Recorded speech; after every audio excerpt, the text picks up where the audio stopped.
When I was a child, I walked around with my hand stretched to my side. And in the front seat, I spread my fingers out when I learned to drive. Well, I was waiting for your hand.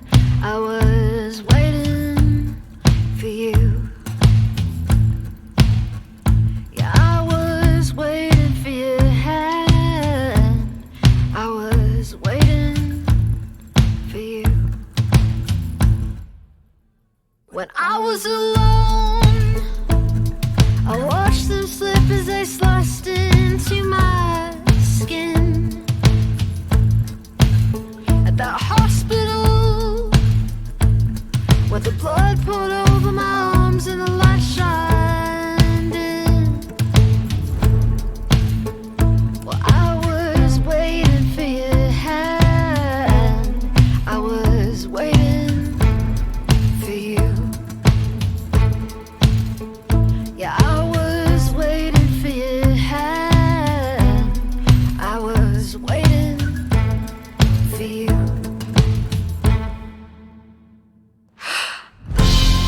I was overjoyed at the hope that you'd walk in at a red light. All the days that I did not know if I'd make it through the night. How lucky am I to be alive, to love you. How lucky am I to be alive, to love you. Let me go back and tell me I'll survive, and say someday you will find me. Let me go back and tell me I'll survive, and so someday you will find me.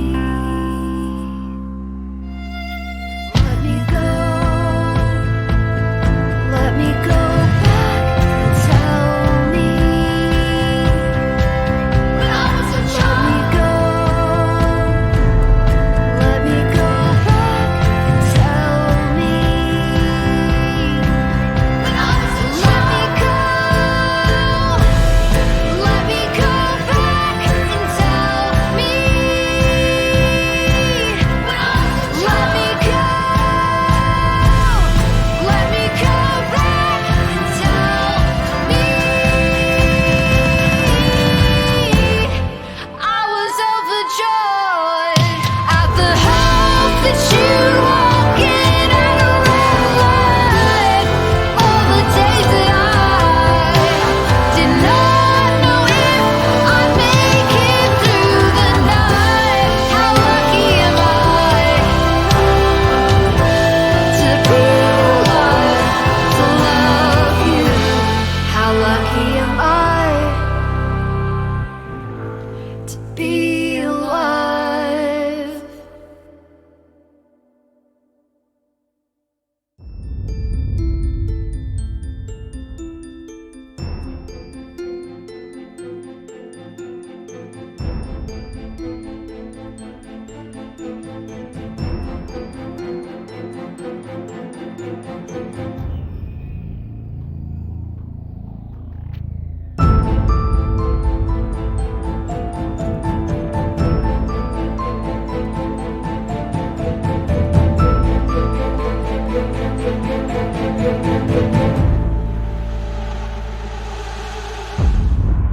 In a world ravaged by monsters, chaos, and strife, a land in turmoil cried out for a hero. They were adventurers, forged together in the threads of fate. They are not what the world wants, but what the world gets. Together their courage will change something? Welcome to the Adventures of the Known World, a Dungeons & Dragons campaign set in the world of Xena Warrior Princess and Hercules the Legendary Journeys. Think of this campaign as an improvised fanfiction in the Xenoverse, where fate is determined by dice rolls, and the heroes are what the Xenites hate most about fanfiction. Chock full of Mary Sues. Our story takes place during the 25 years that Xena and Gabrielle were presumed dead, when in fact they were just taking a long cold nap in an ice cave somewhere, wherever Ares put them. The world still cried out for a hero, and we'll see if these adventurers can help out the known world in the warrior princess's absence. While you should not expect to see Xena or Gabrielle during this campaign, it will be riddled with familiar characters and lore from ancient Greece. The D&D content featured in this campaign is a mix of homebrew content as well as content from Wizards of the Coast and Arcadia. Sound effects and music by Sirenscape, because epic games need epic sound, and special music featured by Hey King. They have new singles out recently, which is pretty freaking amazing, and I'm not just saying that because we have one of the amazing artists with us for this campaign. Welcome, Taylor of the Mortal Nation. Why don't you tell us a little bit about yourself? Hey everyone, I'm Taylor Custody. Right now I'm living in Los Angeles. I'm going to be playing as a human monk named Kiba, who is very, very aligned well. Good, actually, to be more specific. And this will be my third campaign. I'm currently doing another campaign as a wizard with an evocation specialty. And so this is going to be very different. So thank you guys so much for having me. I'm really excited. And the Warrior Nation of Xenite Retreat, we have On.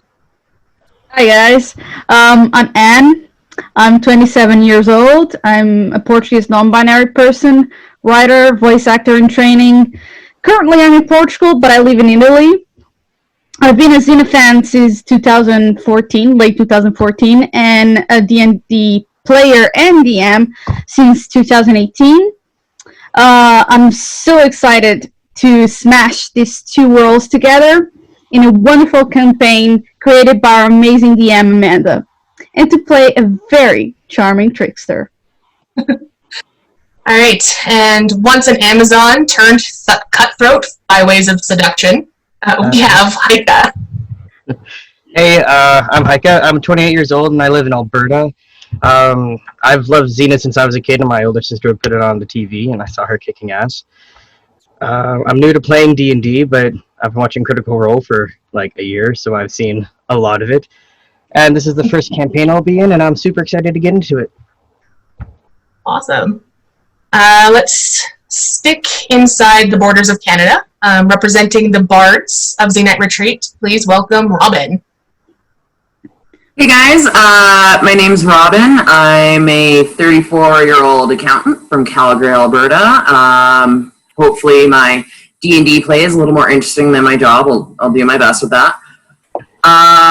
Been a fan of Xena since 2016, a little late to the game, but I've been playing D&D for about a year and a half, was really reluctant to get into it, and pretty well fell in love with it, and I'm just, oh my god, I'm so excited for this.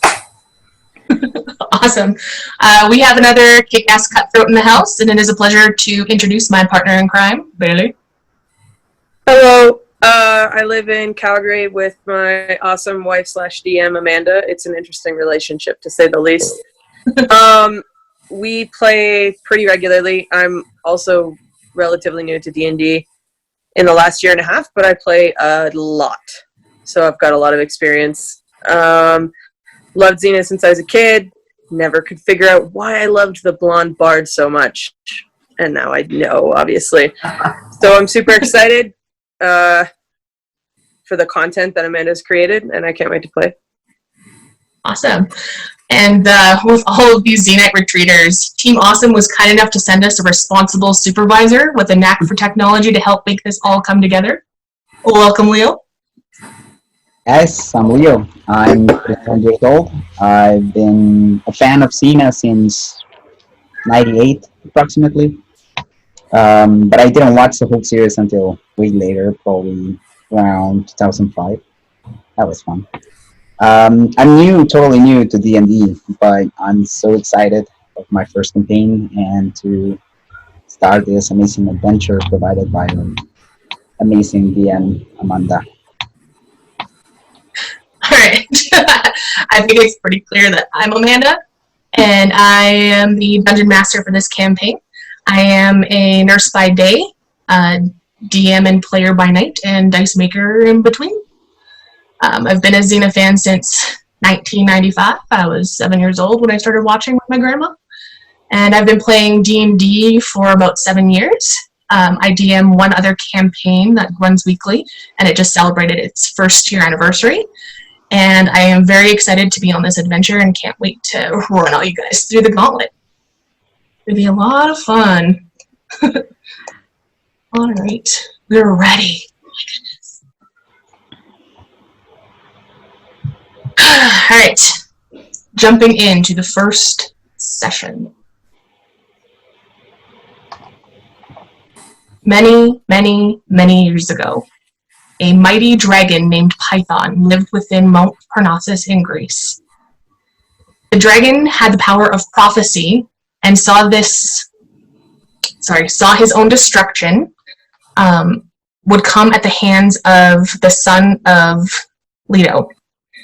Python tracked Leto and found her pregnant with the twins, Apollo and Artemis. He attempted to kill her and did not give up the chase for many, many, many days. Leto managed to evade him, though, and did give birth to the twins, Apollo and Artemis.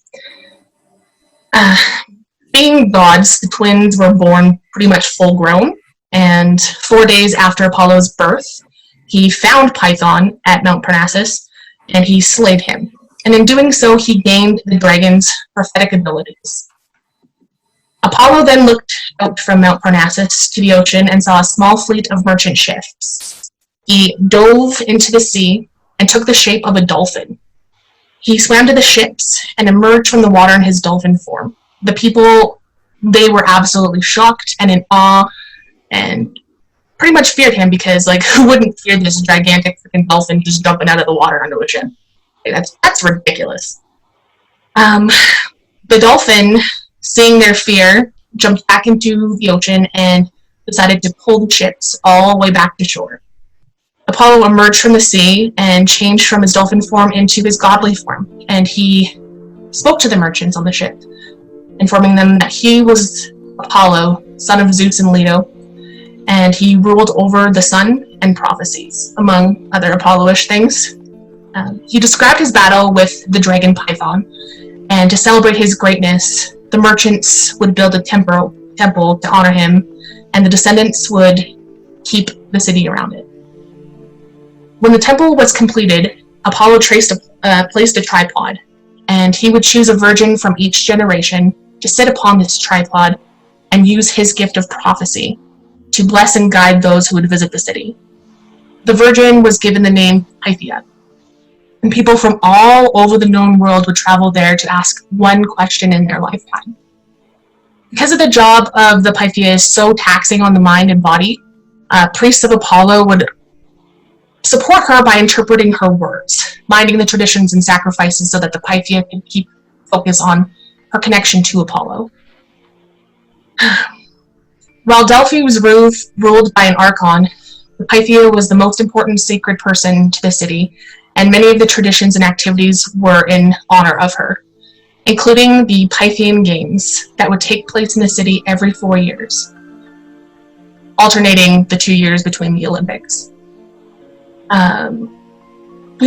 Basically the Python Games were a way for Olympic athletes to test themselves midway through the season. So, our adventure begins in Delphi, the day before the opening ceremonies of the Pythian Games, and the city is packed with anticipation. Each of you has come to the city of Delphi for your own purposes. We'll start with the one character who's in Delphi to do what most go there to do on a regular day, and that is to see the Pythia. Saphis, you arrived in Delphi last night, and you have a room already at the Saucy Satyr Tavern and Inn. You woke early this morning, you had a quick breakfast, and then got in line to the Temple of Apollo, hoping to have arrived early enough, but alas, a crowd has beaten you there. It was a very, very long lineup by the time you arrived. It's currently about mid-afternoon, and the sun has been beating down on you for hours. The water in your water skin is at a dangerously low level, but you know that if you leave the line, you are not permitted to come back to your spot. You're about 3 people back from the steps of the temple, but the line hasn't moved in some time. But don't give up hope, there's a couple hours left. I will have you describe your character's appearance for us. Saphus is a non-binary person that sports a very wavy and unruly dark copper red hair and goatee, long straight horns, copper brown skin, and very dark, mischievous eyes. They're fairly short, standing at 5 feet, and they're fairly fit. They're wearing long, loose, dark green pants and brown leather vest on top of their bare chest. They carry a lot of different trinkets and amulets that jiggle a bit while they walk, barefoot and almost bouncing like. In the line to the entrance of the oracle, they will be firstly trying to see if they can score some water and food and perhaps some coin. Awesome. Saphus, as you wait there and kind of scope out who you could probably get some water off of, you hear a bit of a commotion in the lineup behind you. People are starting to get upset. There's a little bit of a ruckus. You turn and you see the source of the disturbance. A young man is actually trying to walk to the front of the line, right up to the Temple of Apollo. Heike, can you please describe your character for us? Yeah, Karis is a man with short, dark hair and deep tanned skin and dark brown eyes. He's on the shorter side for a man standing at 5'6". He's wearing a deep green shirt under armor of leather and bronze. His green shirt falls over his black pants, which show signs of travel. He wears sturdy brown boots, dirtied from the road. His frame is slight for a man grown, though his muscles look wiry and strong. He has an easygoing face and appears approachable, despite the heavy warhammer placed across his back. Immediately you are met by 2 of the guards that are kind of standing at the front of the line at the temple.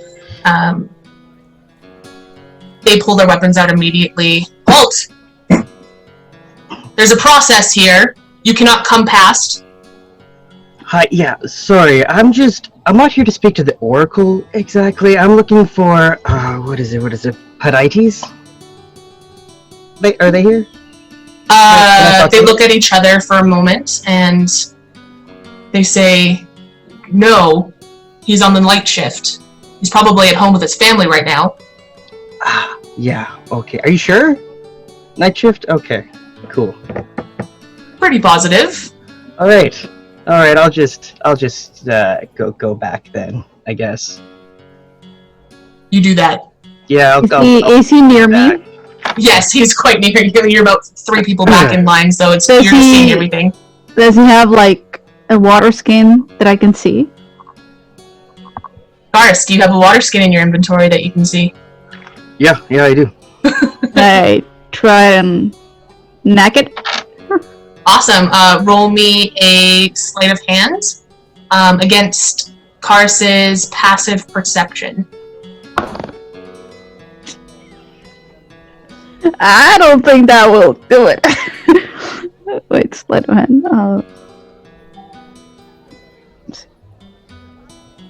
Sleight of hand. I mean, it's a 9. 13. So, Karis, you actually, as you start kind of walking back, and you feel the tug of something against the water skin on your belt, and you see Saphus sneakily trying to pull that water off of you. Hello? Oh, hi. I'm sorry. I'm really thirsty. Sorry. Oh, yeah, sure, you can have some if you want to. Oh, thank you. But I'd like it back, though. I drink it all. Great. Thank you. Yeah, no worries. Ah, that's a cool weapon you have there. Oh, yeah, got it around. Huh. So who did you want to see?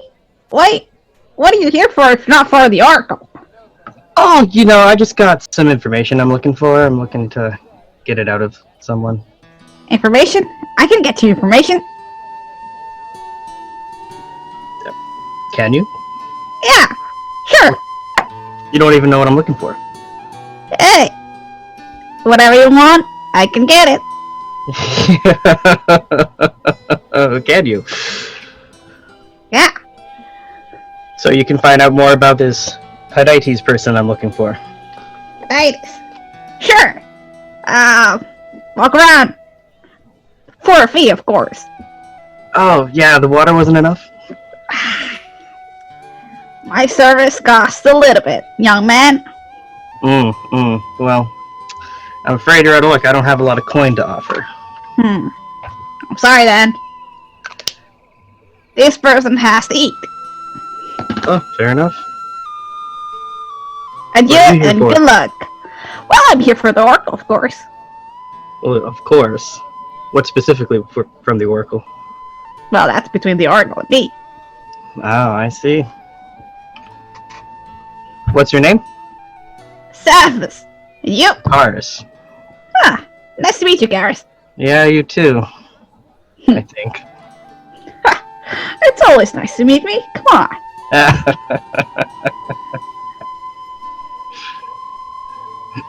Guess you haven't met many satyrs, have you? No, not at all. Check this out. And I sport my legs. That's a nice trick. Right? Yeah. Hey, look. I'll see how much longer this goes. Not too long. You can get in there fast. Well, I wish you good luck. Ah, thank you. Adieu, my friend. See you around. See you around. And Karis then takes off back towards where he knows is a good tavern that's called the Saucy Satyr, which is absolutely hysterical that he just met a satyr that was pretty saucy in himself. Not sure if there's a connection there, but off he goes while Saphus continues to bake in the sun, waiting in line to see the Oracle for their own purposes. Meanwhile, Aetos. You sit alone at a table in the Saucy Satyr. Tavern is quite popular with the travelers to Delphi, but with all the activities that are going around in the city with the Pythian games, it's actually kind of quiet and nice, which is absolutely fine for you. You know that this place, from the rumors you heard on your travels, it is renowned for its creative menu incorporating meals that the Tavern Keep has both created and learned in his own travels. You have arrived in Delphi probably within the last 45 minutes to an hour, and you came directly here to get out of the heat and get something to eat and something to drink. You have a room that has already been reserved for you here, as stated in the invitation letter that you hold on your person. I'll have you quickly describe your character for us. Athos is the guy who is 5'5" tall. Right now, is sporting his leather armor, complete with the feathers from his Amazon origins. His eyes are brown. His hair is brown with flaming red mane. The reveal. So, just enjoying here the good meal of the place.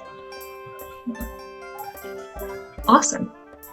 The tavern's aesthetic is different than what you'd expect to see in a traditional Greek city. The floors are made of wood panels. The walls, like most buildings in the city, are made of the limestone, which is very abundant in this area. It has 2 large windows that are cut in the wall that's facing the main street on either side of the door that allow a lot of light in. However, there are wooden panels on wheels that can be slid along the wall to cover these windows. And today those panels are covering the windows to give the patrons a little bit of a break from the heat.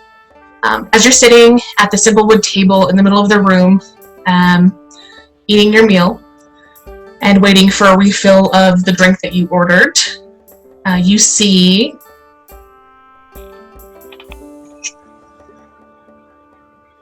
what game?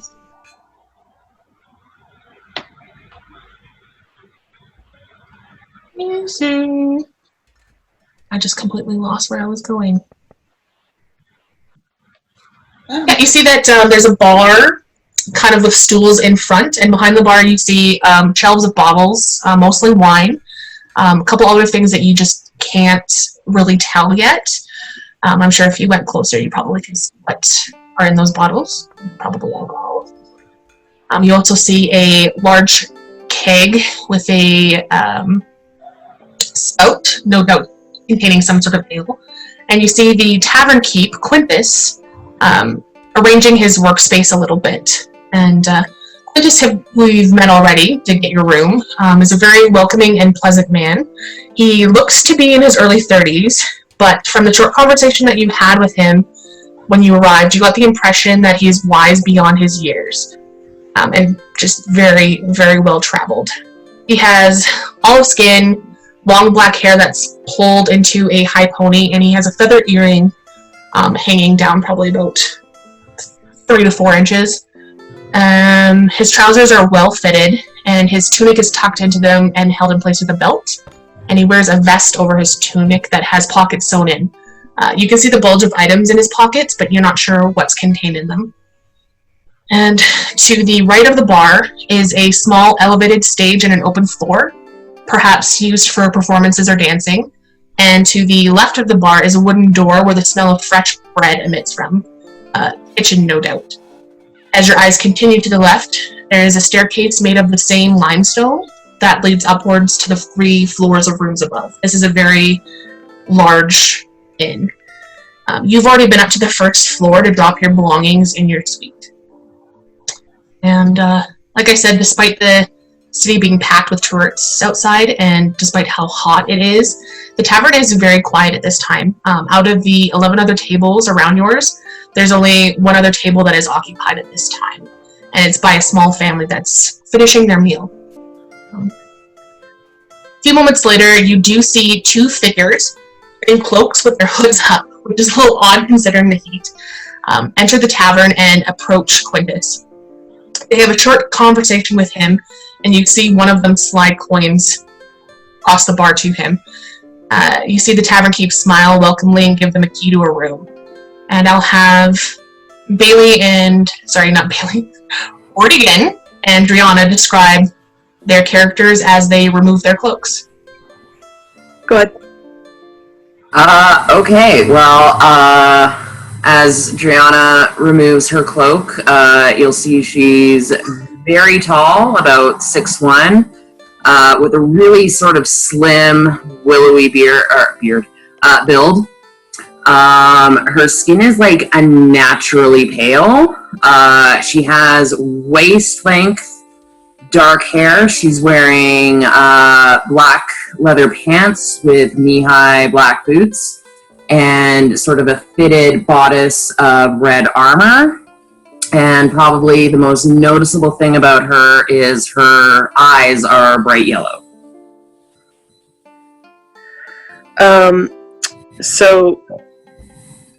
Regan would not remove her cloak, the hood, but you can see like just the tail end of bright red braid sticking out, and bright blue eyes, average height for a woman, like 5'6", 5'7", I guess, and dark forest green cloak, and just well-worn traveling clothes. She seems distracted as she's flipping through a book. Allow you guys a little bit of a role play opportunity while Aetos eats his meal. Watching or not watching, that's up to him. Regan, are you sure I'll be welcome here? People, you know how people react when they find out about me. Yeah, I think you'll be alright, but we'll just have to be careful. I mean, we have to look out for me too, so, but I think if we just stick to our business and keep to ourselves, we'll be alright. I know you wanted to do some shopping, but it's so hot and it's so bright out. Can we maybe go later? I'm just... Yeah, of course. Let's get some food and some drink. I'm quite thirsty since it's so hot, but yeah, let's get a table. We can go out later. Okay, that would be lovely. Thank you. We'll sit down and order some food. Awesome. None for me, Quintus stays at you do sit down, and he comes right up to you and says, "Oh, you didn't want to put your stuff in your room? That's okay. You can take that later. Obviously, you're very hungry, very thirsty. Welcome to the Saucy Seder. I'm Quintus. Is there anything particular that you would like?" Just lots of water and whatever you have is fine. Oh, we got a couple of specials right now. Regan will have you roll me a d6. Okay. 1. 1.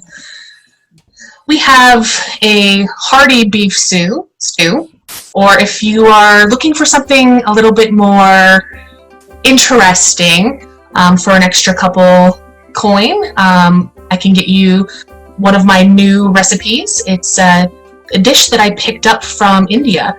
It is chickpeas and spinach fried with special spices, served with small crostinis of bread and a tomato sauce. It is delicious. Yeah, that sounds good. We don't get to cities often, so we're usually just eating trail mix, so I'll definitely try it. I'm pretty sure my companion here is good though, so just for me. Okay, just one. Anything to drink? We have wine, we have ale, we have some other interesting drinks if you're looking to try something new. Of course, I'll bring you waters, but we are a tavern. I'll kind of sort through my coin pouch and look like I'm counting, and I'll be like, just the food's good and the water, please. Oh, I see. I'll slide a gold coin across to Quintus. Whatever Regan would want. She deserves a treat. Thanks, Tree. Whatever you recommend with your special. I think it would be paired nicely with one of our reds. I'll be back. And he Thank you. goes back towards the kitchen, and you can hear him kind of talking to some kitchen staff as the door swings open. And then you see him come back out, and he has a little bit of a clay tray that he puts on the bar, and he starts to pour some wine into it, and he has some buckets of water that he seems to have a little bit of spout at the bottom, and he's putting some water in a couple cups, little wooden cups, and on this tray he takes it out and comes around the bar, and he's actually having to walk past Aetos to get back to the table where Dree and Regan are staying, and his bootlace comes untied, and he goes to about spill everything on top of Aetos until someone with quick reflexes comes and steadies Quintus and the tray in hand.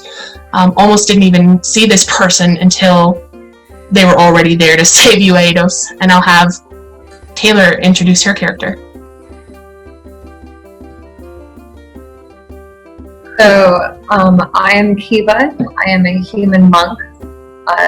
He is about 6'2". He has short, shaggy, dark hair with somewhat of a curl to it. And then there's a little braid that's about shoulder length. That has it's really ratted. He doesn't really take care of his hair that much. But he's very muscular, but like not in a football way, but more in like a football way.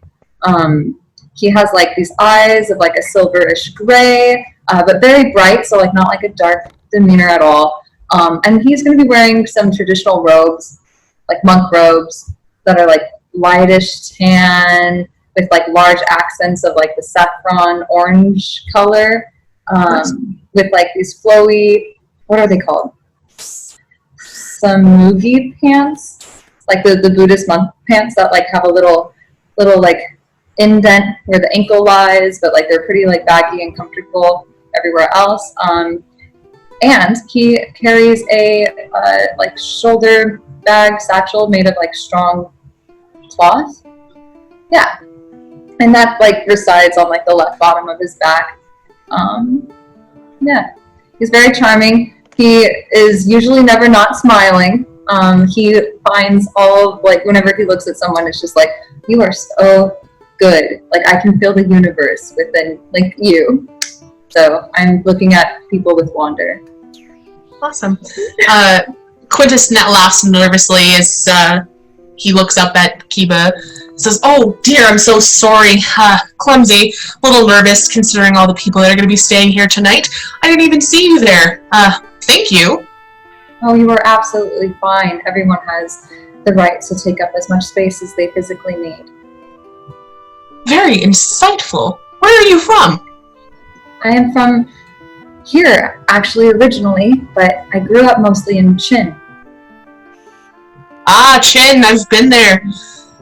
You should come in a couple nights. I have a special recipe from Chin. I would love that. That sounds absolutely wonderful. Thank you so much for your kind conversation. You're so welcome.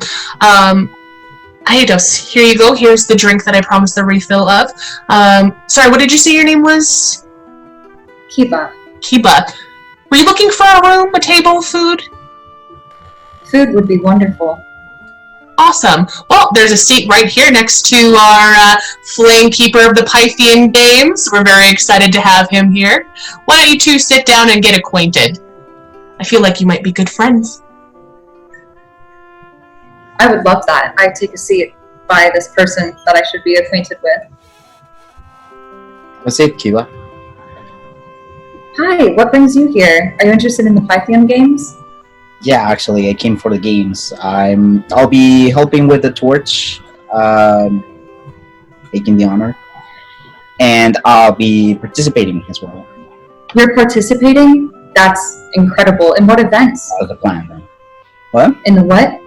I'm in the races. I'm a racer. That's incredible. It takes a lot of endurance to be a racer. I've actually come to see the Pythian Games. Have you? Yes. I've been to Delphi a couple of times. I once to ask a question to the Oracle long time ago. Really? Was it insightful? Did she give you guidance? Yeah, actually it was.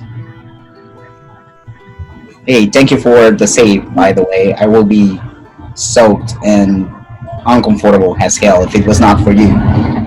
No worries. Really appreciate it. Oh, well, I'm happy to help in any way. Just as Quintus comes back out with the food that Driana and Regan ordered, you see Karis walk in to the tavern.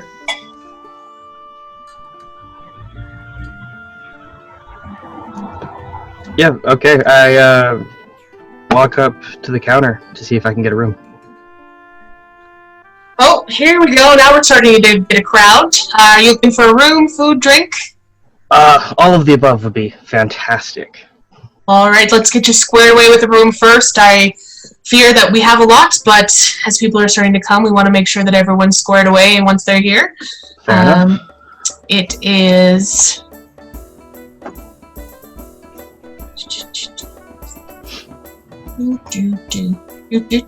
Our regular rate is 5 silver pieces per night. Of course, we have our premium room rate at 2 gold pieces. Difference is bigger beds, bigger room, and your own private tub in that premium room. We also have weekly rates if you're interested.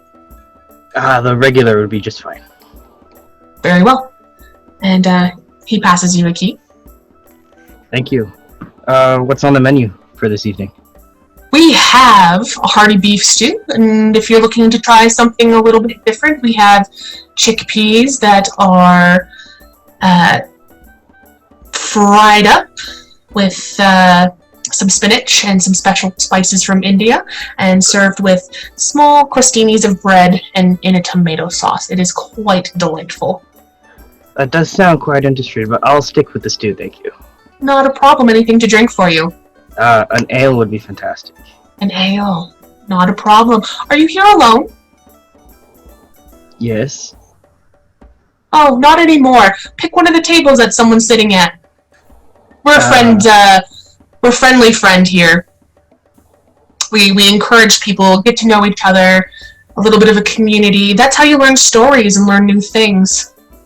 Right. Okay, sure. Might be a little awkward at first, but... Yep. Okay. So Karis turns around and looks a little lost, but takes in the room.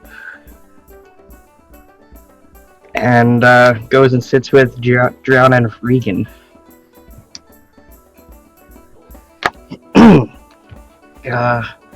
Hi, do you mind if I join you at your table? Driana will kind of sort of keep her head down, like her hair is sort of falling forward, but, no, not at all. Please take a seat. Yeah, she's the innkeep is encouraging conversation. So, hi, I'm Karis. Hi, Regan, and this is Driana. What are you doing in Delphi? I'm just, looking for someone to maybe get some information about something I'm looking into. What are you here for? Shopping. We're out of supplies. We're not usually in the cities much, but we didn't have a choice, so we usually keep to ourselves, but you seem friendly enough. I try. Yeah, I'm not one for cities myself. I usually stick to the outskirts. Huh. Well, like-minded folk are more than welcome to sit with us for a meal or two, that's for sure. Well, thank you.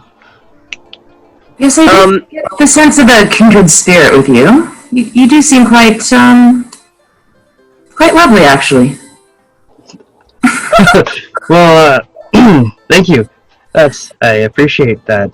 Yeah, I travel a lot and I meet lots of people, so I figured a smile does me better than anything else. Me and Megan, we don't meet many people, but that's actually kind of intentional. Not meeting people? Yeah, we purposely avoid people usually. Oh, am I intruding? Well, I mean, we're introverted, you know. And I, hold up my book, awkwardly. Oh, right. Okay. I could sit somewhere else if you're uncomfortable. No, it's alright. You're more than welcome. Alright. Thank you. Where are you traveling from? All over, really. What about you? Originally from Thrace, but haven't returned there in quite a while.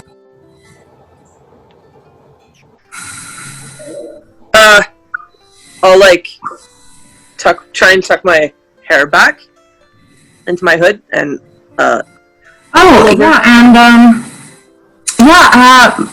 friend Regan here is a native of Thermopylae. Yep. That's right. Our time. Well, I was really you've an interesting accent for from over there. Right. Shit. I'm from all over. You know, I get around. We travel a lot. Do you like dogs? Actually, yes. Yes, I do. Can I take a look around and just see if the barkeep or anyone's paying attention? Because usually Because they're not welcome in restaurants. At this time, Quintus is not in the room. He has retreated back to the kitchens.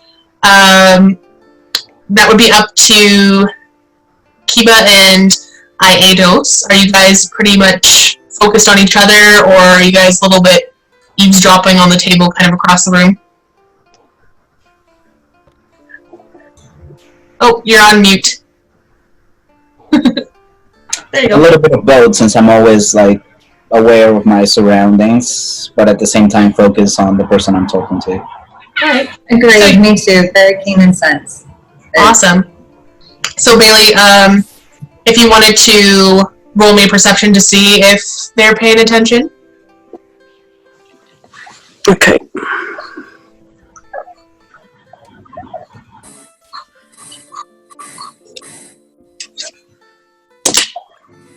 Six. Not a good start. Nope. You don't see Quintus at all, and the other two patrons are pretty much engrossed in each other. Well, I have a dog, and I'll bamf him in, and you'll see like he's like a medium-sized dog. He's a collie, an Irish collie, so it's black and white. He looks like kind of like a border collie, I guess. It's like 40 pounds. And he's just like sitting there, just like with his tongue lolling out, kind of goofy looking. Wow. This is are you familiar with magic? Ish. Yeah, he came from a different, I don't even really know, to be honest, but, I just summon him and he comes and he's really helpful. He helps me and Drea. His name's Gallagher. You can pet him, he's super friendly. That does sound like a dog. Yeah, sure. Harris starts, petting him. You know, Gallagher's actually really funny, but you gotta be good at actually, like, listening to him, but he's hysterical. He's great. Oh, I can speak with animals. So I can have a conversation with him. I don't know if he's... Can you do... Because he's a familiar. Can you do speak with animals with familiars? Mechanically, we'll find out if he tries. Okay. I try. Alright, let me know. What do you say to this dog? He's a good boy. Yeah, he's such a good boy. To the rest of you, it sounds like...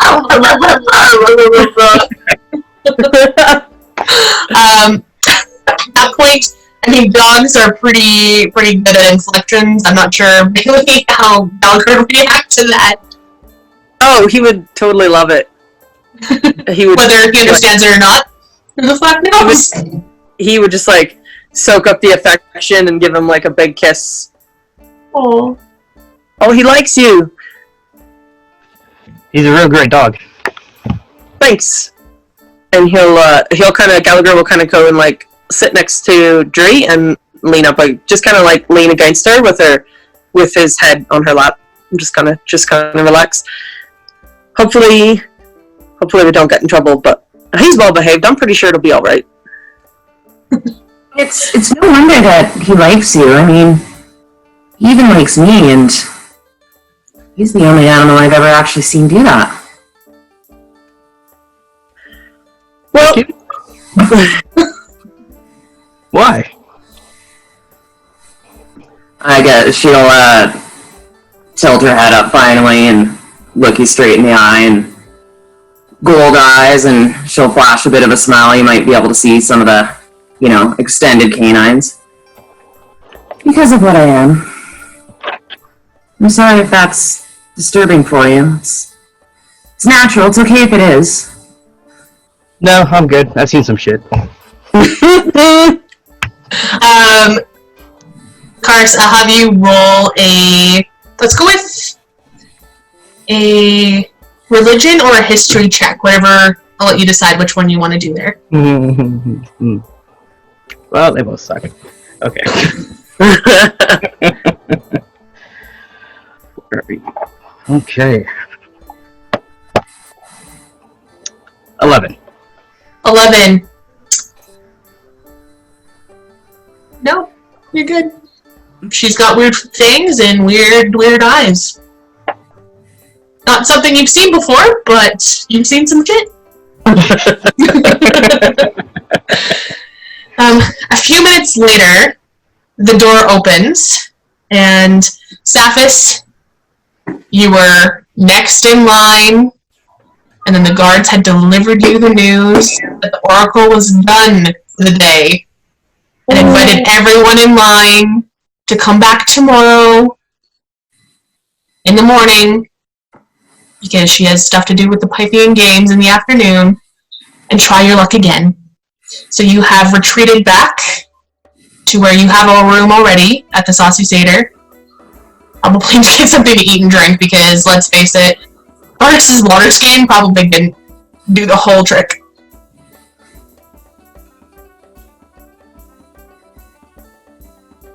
You're muted. Hey there, Curtis. You got something good for me? Oh yes, little master. What can I get for you? Whatever the master wants. You can do anything you choose. You choose. Anything. Alright. Have a seat. A happy-go-luck drink, please, because I'm in need of it. Amazing. Let me get that started for you. Have a seat anywhere you like. Preferably with someone new that you haven't met yet, because that's how strangers become friends here. And you know my philosophy. But I do see someone I've met before. Oh, hi there, handsome. What, me? Hi! Oh, hey. I'm gonna sit by next to you. Oh, hello. Fancy seeing you here. Yeah? Yep. You know, I need a room. Oh, cool. And food. Yeah, this is the only decent tavern in town, to be honest. I mean, you can guess he has a pretty nice name. I did notice that, yes. And what about you two lovely ladies? Oh, hi, I'm Gianna. Hi. Nice to meet you. Enchanté. What about you? Oh, the dog got your tongue. I'm sorry, I'm hilarious. I'll like look up for my food that I was shoveling. If what's his name? Quintus has already brought it. Oh yeah. I'm not Yeah. home. I'm like eating as fast as I can. And hello, I'm Regan. How are you? Nice to meet you, Regan. Not so well, but that's enough about me. What brings you two here? Just passing through town, getting some shopping done. Oh, you're not gonna stay for the games? Sorry, what games? Well, the Pythian games, of course. Did we have plans to stay for the games? I mean, I've heard of these games. We haven't discussed it, but if you'd like to, I mean, of course, if that's what you do. You're the rage of Greece. Come on, you gotta come. They are pretty big. Sure. Yeah. I would say they're better than the Olympic ones. Oh, I've heard of those ones. I think. Yeah. I mean, we can stay. If. That's lovely. And what is this lovely creature right here? And I'll like noticeably brighten up. Oh, this is Gallagher. And Gallagher like, roll over. Like, Such a good dog. Such a good dog. yeah. He soaks it up. And he'll just lay down at my feet.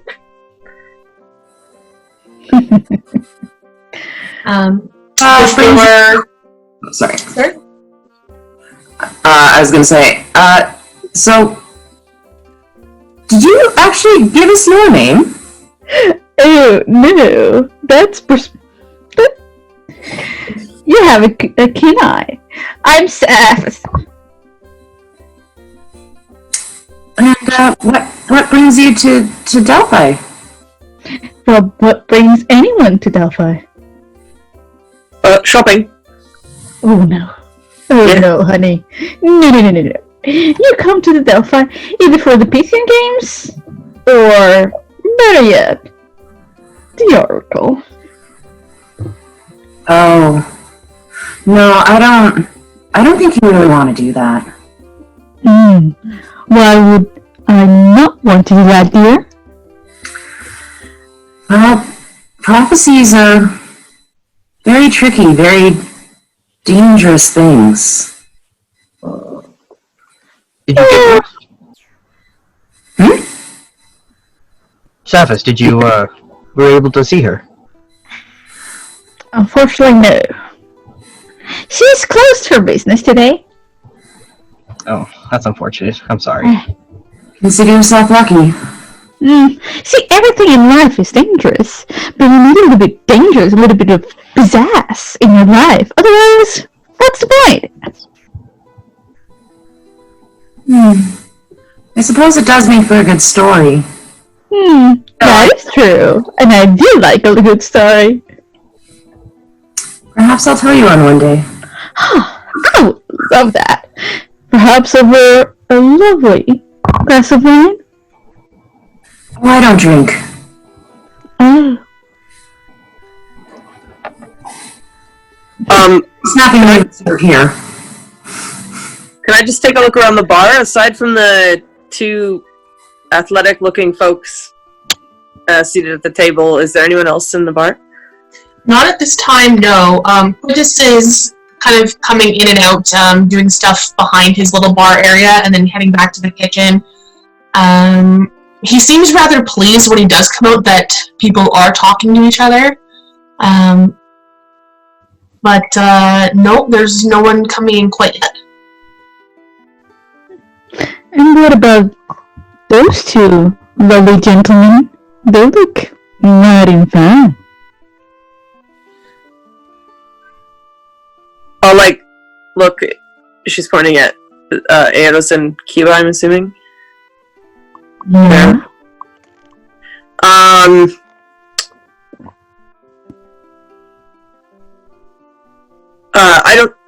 I don't know them. You do Well, look quite fit. they do. Mm-hmm. Well, hello there, friends. Hi, it is a pleasure to meet you. What is your name? Saphis! Hi, Saphis. I'm Kiva. Oh, nice to meet you, Kiva. So what brings you here? Well, everybody has a story, right? And my story, well, is still being written. Let's just say that. Isn't everyone's? Ah, that is true. That is Unless they're very dead. true. Even the dead have a story, and even the dead can have a continuing story. I get it. And are you Like the dead? stories being told about the dead through the people that still live. Is that what you mean? Yes and no. That is one aspect of it, but you know, there's more to it. There's that not so dead, and then there's that whose bodies just create more stories.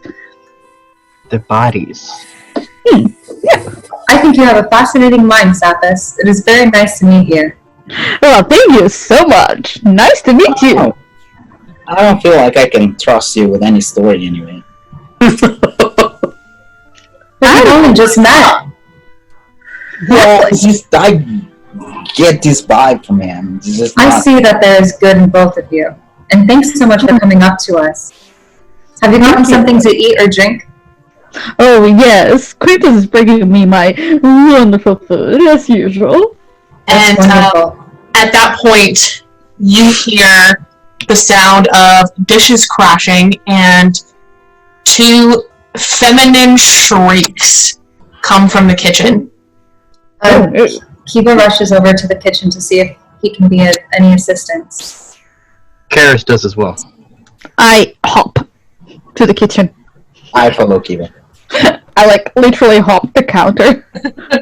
As you guys move through the door, you see Quintus and two female kitchen workers kind of push their way out as you push your way in. And inside you see some giant snakes just scattered all over the kitchen. And I'll have everyone roll initiative. Oh shit. And then we'll do this in descending order. So once you have your rolls, I'll count that back.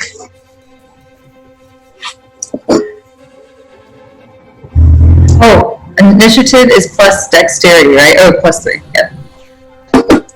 So anyone 25 to 20? 15 to 20? I got 15. 15. 17. Sorry, Robin, you're on mute. 16. 16? Okay. So that Nice was rolls, Kiba. Good start. Mm-hmm. Plus 3 is clutch. Yeah, for sure. Yeah. Karis and Southwest, what's your dexterity scores? 13. So it's a +1. My dexterity is 0. I rolled a 14. Okay. First. Regan and Aedos, what did you guys get? 9.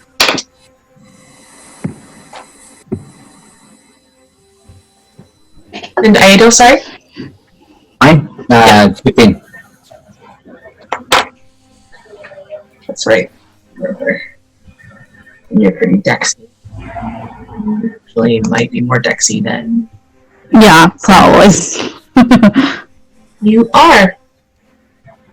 The terrain turned out alright on the camera. It was a little weird. Yeah. You couldn't see it, but it looks good. Thanks for the floor, Bailey.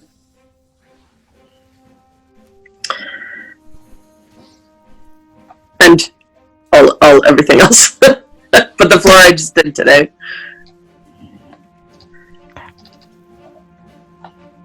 Battle Cam brought to you by Terrain by Bailey. Alright. So you see, I think there was like 1, 2, 9-ish snakes around the kitchen. And luckily, Kiba is just so fast that he gets to jump on any of the snakes before they attack. So, what's your plan, Kiba?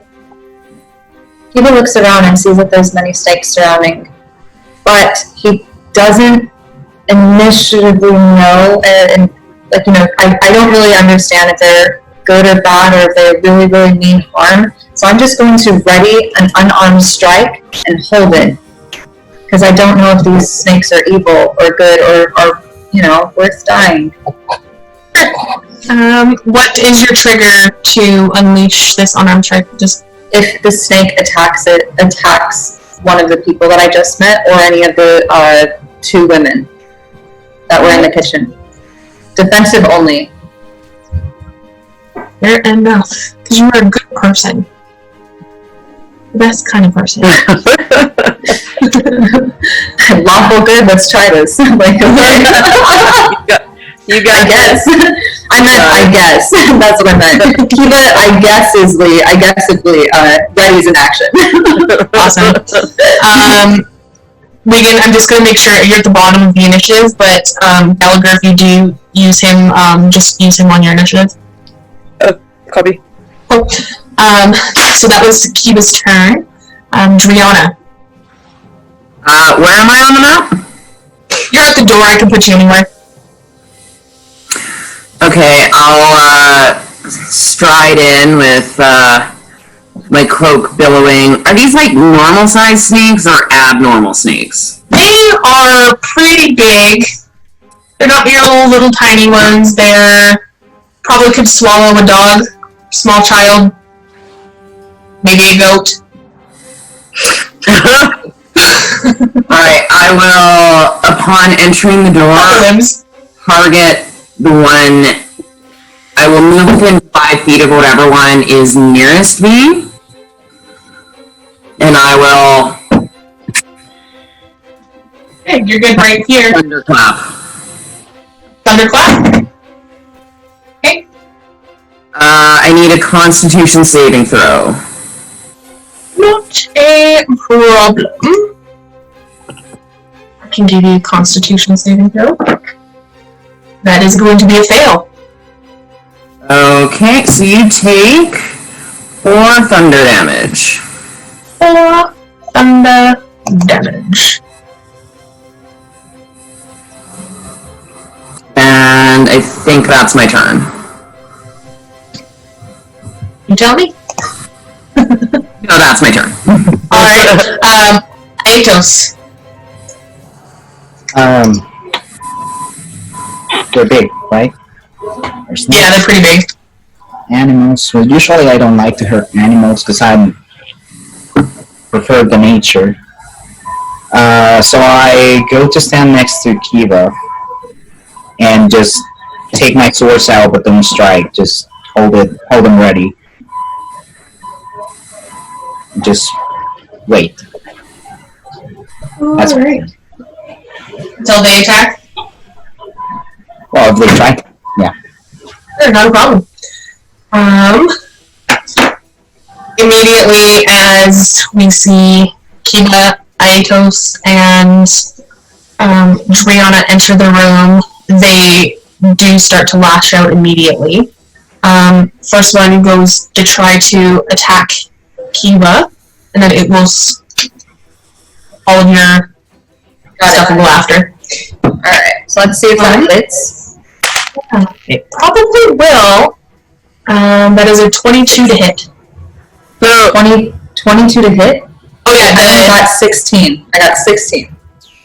For my d20, I rolled a 16. Oh yeah, no, they're attacking you first, and once they do that, save that roll. So it's 22 against your armor class. Armor class is 13. Alright. I'm taking damage. This is a big strike on you. That's 9 points of piercing damage. As this good and lawful. This snake just went hard and fast. Its teeth just grabbing your arm. And then yeah, you can go ahead and give it a whack at this point. Okay. 15 plus 5. That is 20. 20 hits, yeah, absolutely. Alright, and that was 4 plus 3, 7.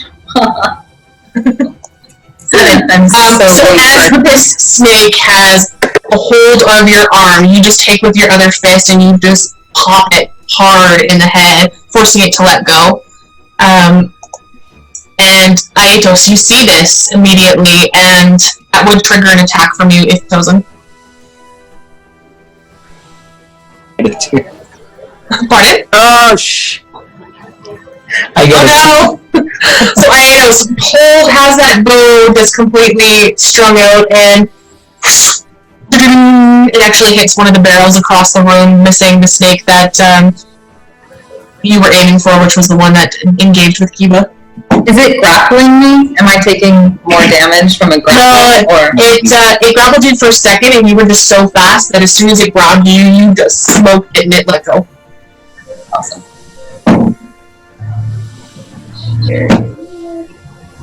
And perfect. And then the other snake kind of slithers up to Driana. And that is going to be a 17 to hit. Yeah, that'll hit.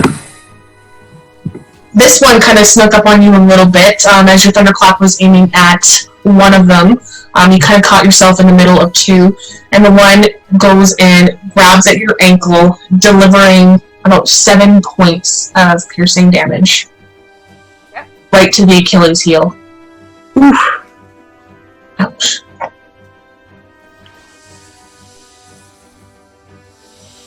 And no other snakes attack at this point. Sappis, you are up. Alright, from outside of the room, can I see and be like at least 80 feet from one of the snakes? Oh yeah, you're very close. No, I mean, I don't want to be close, I want to be at least 80 feet from the snakes. You could probably see one that kind of went after, it kind of came into the doorway after Driana. You could see it from the doorway, you can't really see anything else unless you move into the room. Okay, I want to just shot at one with a crossbow. Ew, no. That was a 9. A 9. Driana, you kick up your heel as this snake just grabs onto your Achilles, and as you're shaking it off, you get narrowly missed by a crossbow bolt that just goes skidding across the floor. Sorry! No problem. Anything else for you, Sappis? No. And we're up to Karis. Alright, I'm going to cast Divine Favor as a bonus action. Awesome. He quickly mouths a quick prayer to Aphrodite, and going to attack the snake that went after Driana with my Warhammer.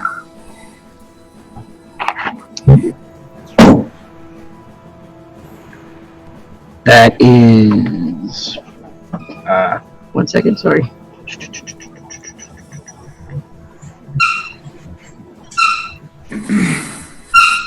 $22 to hit. Yeah, absolutely hits. Perfect. Okay. 10 damage. Bludgeoning damage. Amazing. Alright. Weekend's up. Yeah, I'll move into the room, but I'll stay kind of just out of the way. I don't want to be like, I'll just kind of stay in the corner wherever I came in. It's fine. It's kind of crowded there if you wanted to move in further. Okay, wherever is fine. I would prefer not to be in melee with something, though. Oh my goodness, there's everything everywhere. How about there? Yeah, if I can have run in and then get over there, that's fine. Ew, stink, ew, they're everywhere. I'll cast Magic Missile at first level. Sure. Which one are you gonna aim at? Well, it's 3 darts. Yeah, no problem. Yeah, 3. Which one or 3 are you aiming at? I'll do the 3 that are. I'll do 1 at each of the 3 that are around me there on the right side of the screen. That little triangle right there? Yeah, I'll do 1 each. Okay. 4 points of damage on one, 5 points on the other, and 3 on the other. 4, 5. Okay. And then, can I just have Gallagher move in and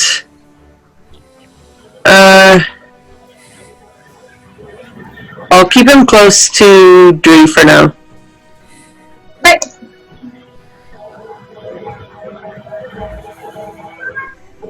We'll stay right next to her. Is he in melee with one? Yeah, he would be, yeah. Okay, he'll attack then. If he's in melee, he may as well attack. Absolutely. Cause he can do that. Dogs bite snakes. Hang on, I'm just trying to find. This is different.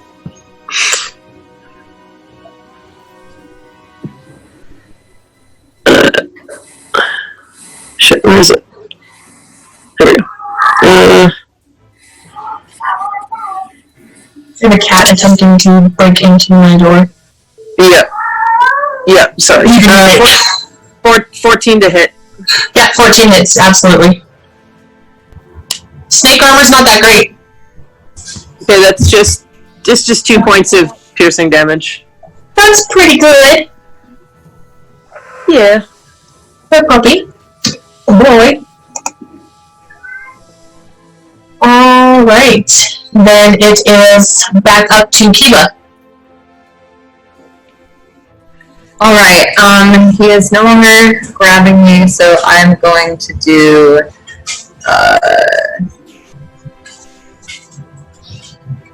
if I have a short sword and a simple weapon, am I allowed to use the short sword even if it doesn't come up in my weapon attacks and cantrips?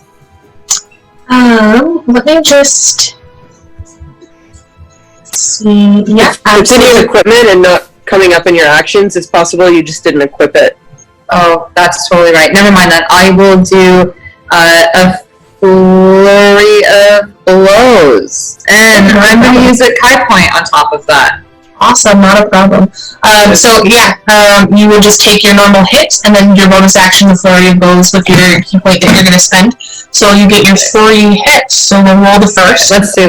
First one is 11 plus 5. That is 15. Absolutely. No, that's 16. Nah, 16. The second one is...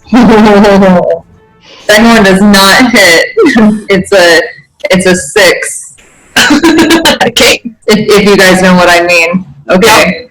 It's a 6, which means a nat 1. Okay. And then this one is 18 plus 5 equals what, like 23?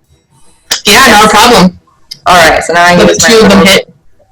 Teeny tiny, but these guys are plus 3, so let's go. So 3 plus 3 equals 6 for one, and then 2 plus 3, 5 for the other. 6 and 5? And 1. Like this.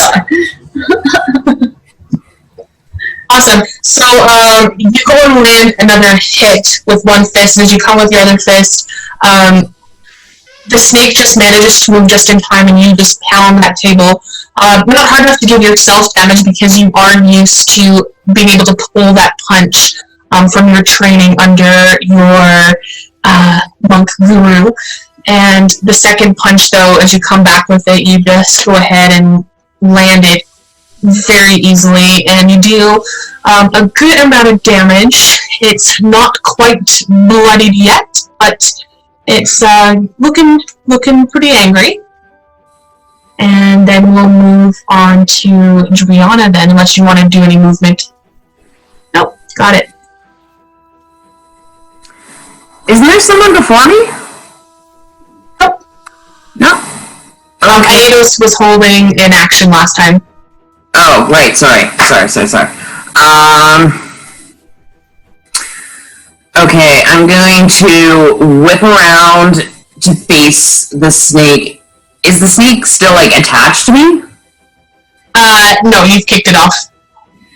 Okay, I'm gonna turn around to face it, and you're gonna see me go almost limp, and then halfway levitate into the air, and then a fast swirling, fast moving, sickly green mist is gonna come pouring out of my mouth and into the snake, and I'm gonna cast Ray of Sickness. So I need a Constitution saving throw. We're not good at Constitution saving throws. I thought we got past this. Ooh, dirty 20. Okay. Shit. Well, that just means you're not poisoned. You still take the damage, so that's 9 points of poisoning damage. Nice. 9 points of poisoning damage. That's my turn. Not poison damage. Leo, I just love the hair. I just keep looking at it. It's so nice. Alright. It's the snake's turn again, and the first one that is engaged with Kiva is gonna go attack again. This time he speeds up his movements, and with the first type strike, he goes to attempt a second strike at the same time. The first one is definitely not gonna hit. I think you said our AC was 13, and he only rolled a 12. But immediately with his recoil, he goes again and lunges. That one will hit though with a 20. Critical. Who's the healer? it was a dirty 20. Don't worry, I'm not gonna keep doubling up on this dice, but it does do 9 points of damage. I'm rolling really well. Sorry. Nice. Stop using those dice. No. These ones are the ones I didn't make with weights in them. Guys, I'm at like 8 points, yo. Ouch. Alright. Oh. We've got lots of healers. We'll be alright. We'll be alright. Don't worry, there's lots of snakes and other enemies too. The same one that was going against Brianna actually turns away from the poison spray or the poison cloud that went after him, and he, in a panic, actually goes after the ankle of Karis.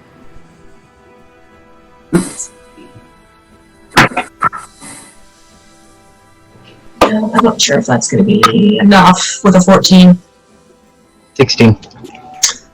He goes to take a bite, and he actually got his fangs stuck in the boot a little bit, and because of that, he isn't able to recoil enough for that second strike. Maybe he'll have enough energy in the next turn. We'll see. The other one, being hit with a dog, goes after the little doggy. I knew it was a mistake. Yeah, I'm sorry. This feels really dirty. I love dogs. Oh, thank God. Yeah, that won't hit him. Perfect. He goes and, Gallagher, pretty good with 4 legs, is able to kind of just like pull the leg back as the snake goes after it. Yeah, I don't believe anyone else is. Actually, yeah, one slithers down off the box and goes after Aidos. That's going to be a 21 to hit.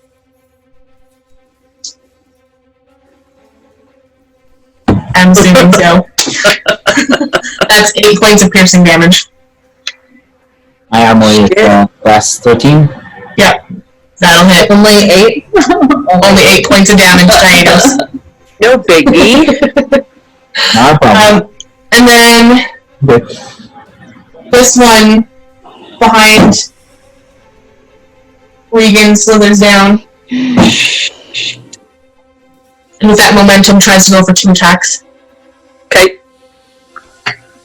First one is a dirty 20. Yeah, that hits. Go, Squishy Wizard. 4 points Oh. of piercing. Right. And then it yanks back and goes again. Okay. Yep, that will hit. That's a 23. Yeah. That's another 10 points of piercing. Okay. 10? Yep. Alright. And then we're back to Stathis. All this pressure. Oh wow.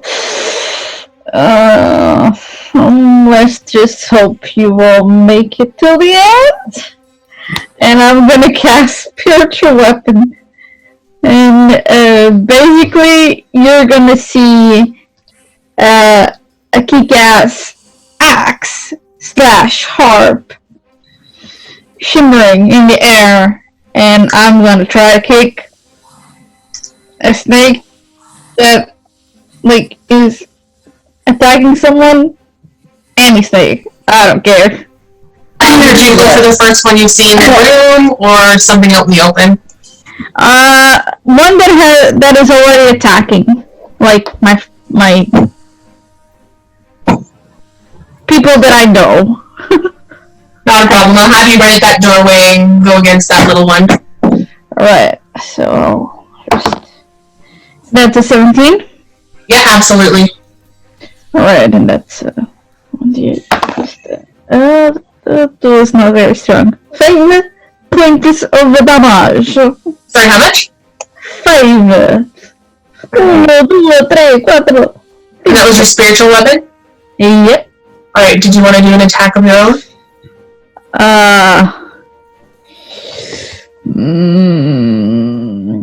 I in the room or like? You're still kind of outside of it, so you can still get away with your range attack if you wanted to try your crossbow.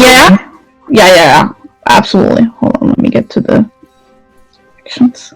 Redemption for almost hit injury. 18. 18 hits this time. Alright. Nice. And that's 7 points of damage. That one is bleeding profusely. I'm like, Clara, we're up to you. Alright, okay. So Karsh takes a look around, sees Kiva isn't doing so hot, and goes over, slaps a hand on his shoulder, and immediately gives him 10 HP. With lay on hands. You had to take a couple steps out of reach of that snake, so it would get an attack of opportunity on you as you're leaving. Yeah, that's fine. And it fails. Also nice. And that's all he can do for his turn. Not a problem. Regan. Alright, so I'm gonna cast Scorching Ray, but it's ranged, so because the one is right in my melee and I would be at disadvantage, I'm going to use my fancy Familiar and cast it out of him instead. Alright. So, I'm gonna cast, I'll cast Scorching Ray from out of Gallagher, but at the one, and I'll shoot. How damaged does the one look? Right in front of me. Right in front of you. That one you dealt 5 damage to before, so it doesn't look super. Not super. Okay, I'll do 2 of the rays at that one, and then 1.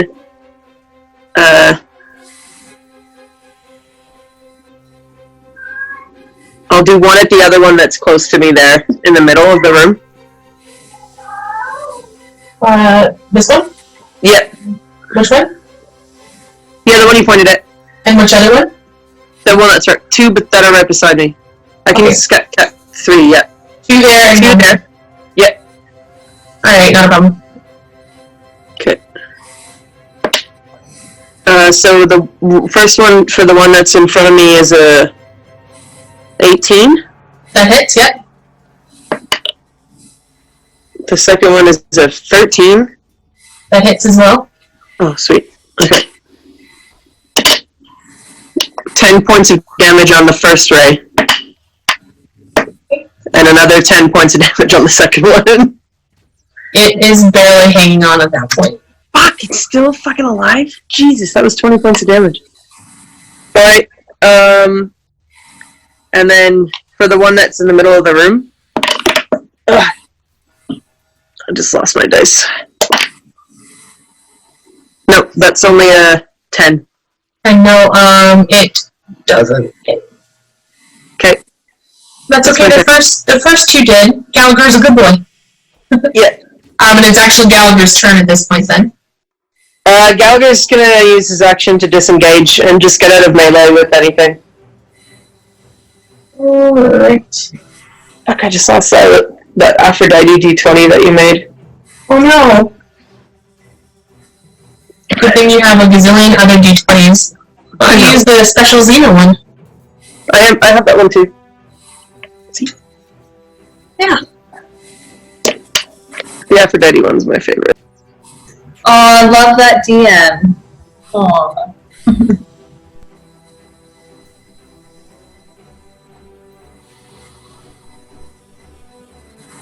All right. Any idea what you're doing, Megan? Or Gallagher? Just the oh yeah, you can disengage. Never mind. Yeah, Duh. sorry, Anna. that's my turn. Sorry. Eva's turn. Okay. I'm just gonna do a. I have 2 more key points left. I'm going to do another flurry of blows, but this time using kicks at the first snake in front of me. I'm guessing, which piece am I? I'm the white piece, right? Yeah. Okay. And then how are you going to do another hit for your action or something else for your action? Ooh. You're like, I'm ready for flurry of blows, bonus action every time. Alright, let's do just unarmed strike this first and then flurry of blows for the second. For the kicks. Yeah, no problem. Alright, so that is 13 plus 5, 18. Yep. For the first one. 17 plus 5, 22. For the second one. Math. Yep. And then 10 plus 5, 15. Yeah, all 3 will land. Roll the damage on the first one. Alright, first one is 4 plus 3, 7.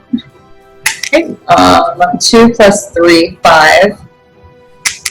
And 4 plus 3, 7. Kind of. Alright, so you go ahead and you actually punch it in the head and it looks stunned for a brief second before with one foot you kick it up in the air really high, and as it starts to fly you do a nice roundhouse kick and the force of it just sends it flying across the wall and it smacks and falls to the floor dead. I take the rest of my action to apologize about having to take that life. Alright, no problem. And I thank Karis for giving me 10 points of hit points. Thank you. Yeah. Which of the snakes attacked Gallagher? That would have been this guy right here. Oh no, this guy right here. You're also in melee with it. Okay, I will turn to face it. I'll hiss at it myself. Is it facing me? Yeah. Okay. Then I'm going to just do a bite attack. You're gonna bite the snake. Let's do it. I'm so If excited. it's Gallagher, I'm gonna fucking bite it. He tried to bite Gallagher. He tried. And I tried to. That's a natural one. Oh my goodness. Alright, let's see. Yeah, for sure. So, you see that snake go to bite Gallagher, and Gallagher just, he pulled his paw back and leaped over and started skidding across the room out of the way. And that instinct in you decided to try to bite this snake back and inflict that same kind of damage. And in doing so, you actually trip and face plant right into the floor beside the snake. You are prone. Sounds about right. As a bonus action, I will cast Bardic Inspiration to Regan, and I'll say, the blood of your ancestors runs strong in you. Our foes are not equal to your strength. How poetic. And then that's my turn. It's a D6, right? Yeah. Thank you, Dree. Awesome. Aetos. You're on mute again. There you go. Let's just unmute it. So I take the 2 swords, short swords out. I want to use the bonus action of 2 weapon fighting, since I have one very close quarters. Yep. In attack. All right, give me your dominant hand first. Yeah, just a sec. So it's gonna be. That's a D20, right? Sorry. Yeah. 19. 19 hits, absolutely. 19 plus 6. Sorry, that's 25. Nice. Yeah, you can roll the damage on that one. And D6 for D8 for damage. That was 7 plus 2. Nice. No, sorry, 6. I get confused with the weapons. Yeah. 5. 5? Yeah. All right. And then you can go ahead and roll your non-dominant hand. Alright, that will be a 15. Yeah, that hits. 4. 19, yeah. And so this time it's just your damage dice, and you don't add your modifier because it's your offhand. Of course, that will be 4. I got that right, correct, Bailey? Yeah. You can add your modifier to the attack, just not to the damage roll. And yeah. To the attack, not to the damage. Good. Yeah. So that will be a 4. Believe it or not, we should double wheeler. Sorry, you got how much damage on that? 4. 4. That does something. Yeah, your bow is already slung back as you went to help Kiba before. Immediately you pull out your new weapons and a slash easily into this other snaky snake. And then the snakes attack. We're going to start with the one that Aidos just hit. It's pretty angry and it's coiling up to go against you twice. The first one, he goes to attack and he just misses you. And then his second attack definitely will hit with a 21. And that's going to be 4 points of piercing damage. And then Brianna, prone between two snakes. Shit. The first one goes to strike, and still kind of recovering from the ray of sickness that you gave it. It doesn't hit. But the one that you attempted to bite, you kind of just landed face first right in front of him. He goes to bite, and that will definitely hit with a 19.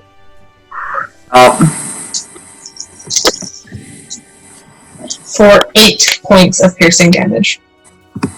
Oh, fuck me. You were prone and it had advantage, and it still missed on that first one. I'll take it. Yeah, definitely. Yeah, absolutely.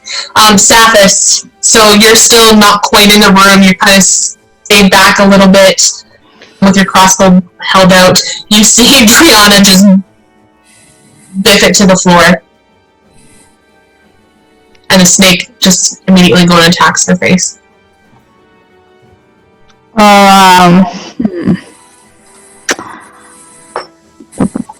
Let's see. So I see that she's unconscious, or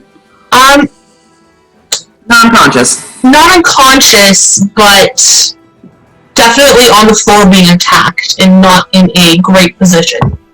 I will literally attack that snake. Not a problem. So with your crossbow or your spiritual weapon?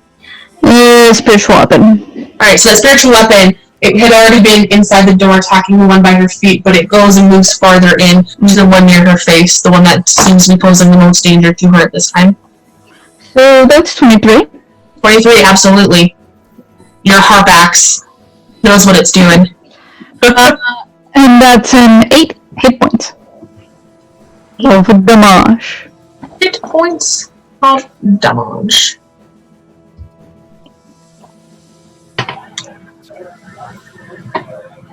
It definitely looks bloodied at this time. You did some good damage to it at a very crucial moment. And do you want to use your regular action? Sure, I'll cast Healing Word. for Dre and say, "Hey, you're gonna be fine, fine, fine, fine. You're gonna be fine in this room full of snakes." I'm gonna have you roll a performance while you're doing that. You're not a bard. That's 14. 14. Yeah, it's a little itchy, but it got its point across. Go ahead and you can use your healing word as an action. 6 points of healing. Thank you. That's 4 healing points. There you go. We're back up to Cars. Yeah, he's looking around at all these bloody snakes, getting a little annoyed, and he uses his warhammer on the one that's attacking Dre on the ground. Okay. With that is a 14. 14 hits, yeah. Perfect. And that is 11 points of damage. Oof. It is barely hanging on as your it's a great axe, right? Warhammer. Warhammer. As it comes down, I'm sorry, I'm making it graphic here. It comes down and it splats that snake. Its upper half is still mean and in charge, but you can tell it's probably not going to be slithering away at all. It's a little bit of a pancake, cartoony snake. Alright. That's it. Alright. Then we are at Regan and then Gallagher. Alright. That was funny, guys. Yeah. Sorry. Okay. I'm gonna do magic missile. I'll hit the one that's right beside me because it's gonna hit automatically. Okay. For 3 points of damage.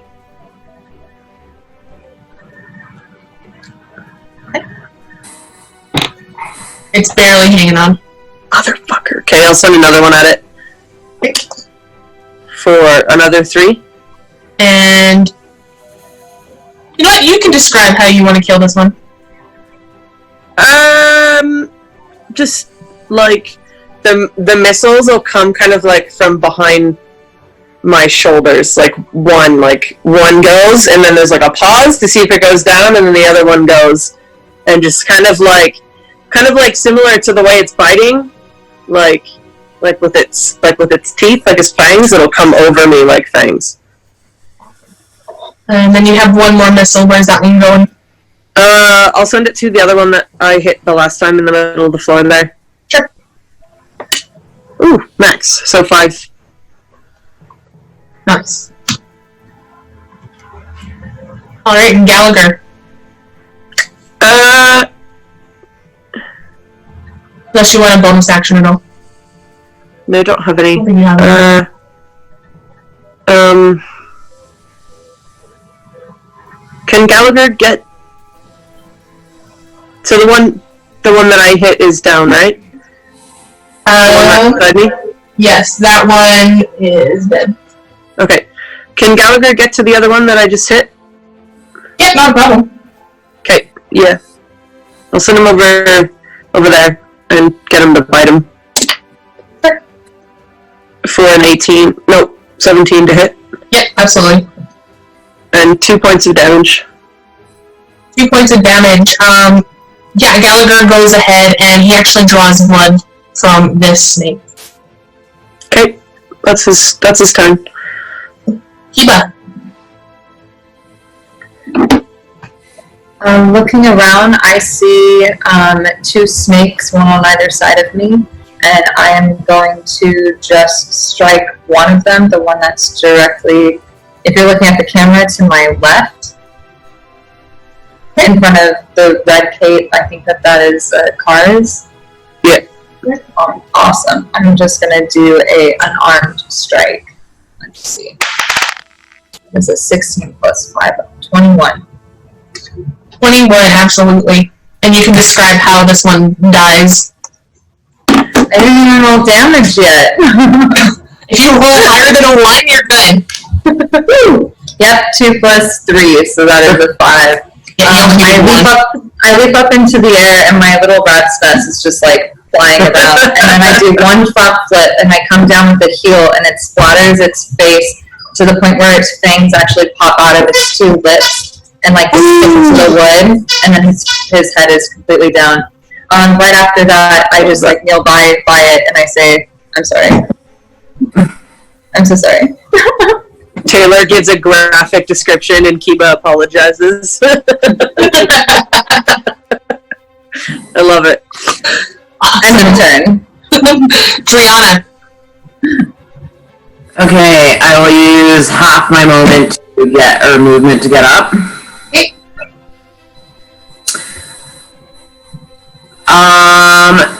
The 2 snakes closest to Regan.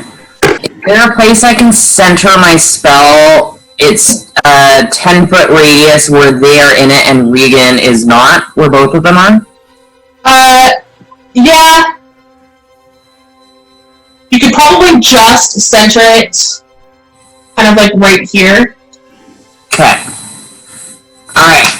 Then I am going to curl in on myself, take a great big breath, and as I throw my arms out, you're gonna hear like an unearthly, just like scream of rage, and I'm gonna cast Shatter. Nice. Means I'm going to need a Constitution saving throw from both of them. That's a 18 and a 19 on the dice. Okay, so they both pass, so they're only going to take half damage.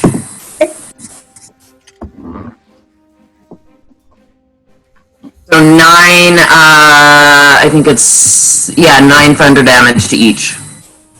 Awesome. One of them's looking very, very close to death. It's barely slithering. The other one seems to be still going. I'm creeping ever slowly up to Regan. Anything else from you? I'm still in melee with that sneak in the corner, yeah? Yeah, just. Okay, so, that's my turn. Alright. Aetos. Right, I'm gonna continue with the swords, so I'm gonna give you another attack. Alright, start with your dominant. That's 20 plus 6. That's 26. Yep, absolutely. And Was it a natural 20? sorry, not 6, 4. That's 24. Yeah, it was a natural 20. Alright, so double your dice roll on that one. Nice. Oh, nice. And sorry, I keep forgetting. This is a 6. Natural 20. 4 plus 2, that's 6. Was it the plus 2 is your modifier? Yes, the modifier. Okay, so 4. Did you roll 4 or did you roll 2? I roll 4. Okay, so that's 8 plus 2, so that's 10 on that one. Nice. Which was freaking needed. I'd say.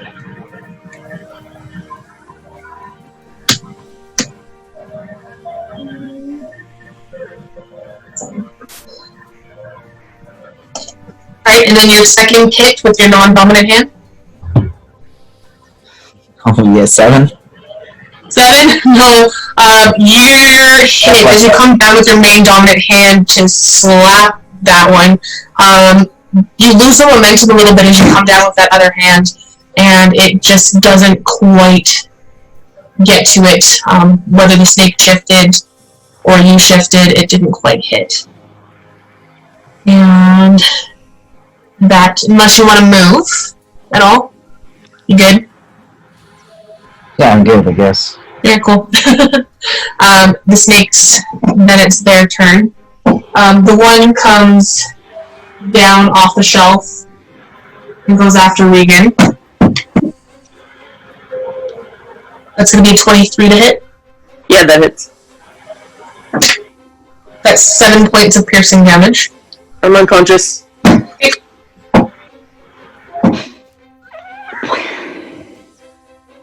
And then one goes after Gallagher. And that is going to be an 8 to hit. I'm going to miss him. Perfect, absolutely. And he stays up while you're unconscious, though, right? Is he summoned by the Feywild?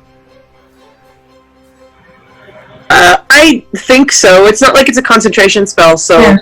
I think so, but I don't know. Also, never had a wizard in my campaigns before. Yeah. Alright. The one that's immediately in melee with Hiatos goes and takes a swipe, and that's only a 12 to hit. Don't believe that would hit. So, it's still reeling from that big critical hit that you laid on it, that it is seeing double and it goes to strike at you and just hits air. The one that is in melee with Kiba goes after Kiba. And that is a 12 to hit. Don't believe that quite meets your class. And then this one actually comes up behind you. Also take It's fine. Take a bite out of you. That one will definitely hit with a 24. Shit. Oof. That's 9 points. We did. Piercing damage. When you become unconscious, is that below 10 points of health, or is that below 5 points of health? That's when you get to 0. Oh, we're good then. We good. Oh, you said 9. 9? Yeah. Perfect. That 10 really helped before. It really did. I would have been dead. Thank you. Saphis, you're up. Alright, I gotta smack some snakes, I guess. So let's try to do that. Let's try to do the one behind Kiba, I guess. Is that with your spiritual weapon? Wait, hold on. No, maybe, is there any near Regan? Yes, there's one right by Regan's feet. You wouldn't be able to see that though, because you're still not quite inside the room. You're right at the doorway. I'll do Kiba then. Okay. With your spiritual weapon or a... spiritual weapon. Okay. That's 20, not natural. Yeah, that hits. And that's, wow, full damage. That's 10 hit points. Nice. Awesome. And then I am going to cast Healing Word on Regan. Do you have to see me? No, you just have to be able to hear it. Yeah. Okay. And it's... would they know I'm unconscious? No, you wouldn't know it's unconscious. No. Wouldn't I hear it? I mean, you could have heard someone thunk to the floor, but not who it was. Okay. You could guess. I mean, I can give you an intelligence roll if you get above a certain thing. Natural 20! Yeah, you hear that thunk at the side of the room, and you know that you can see Driana and Karis and Kiba, and you kind of can see Aetos a little bit, and the thunking heard is further in, and you just assume, oh, it's Regan. And I don't know what's your healing word? Please don't die. The snakes are slay.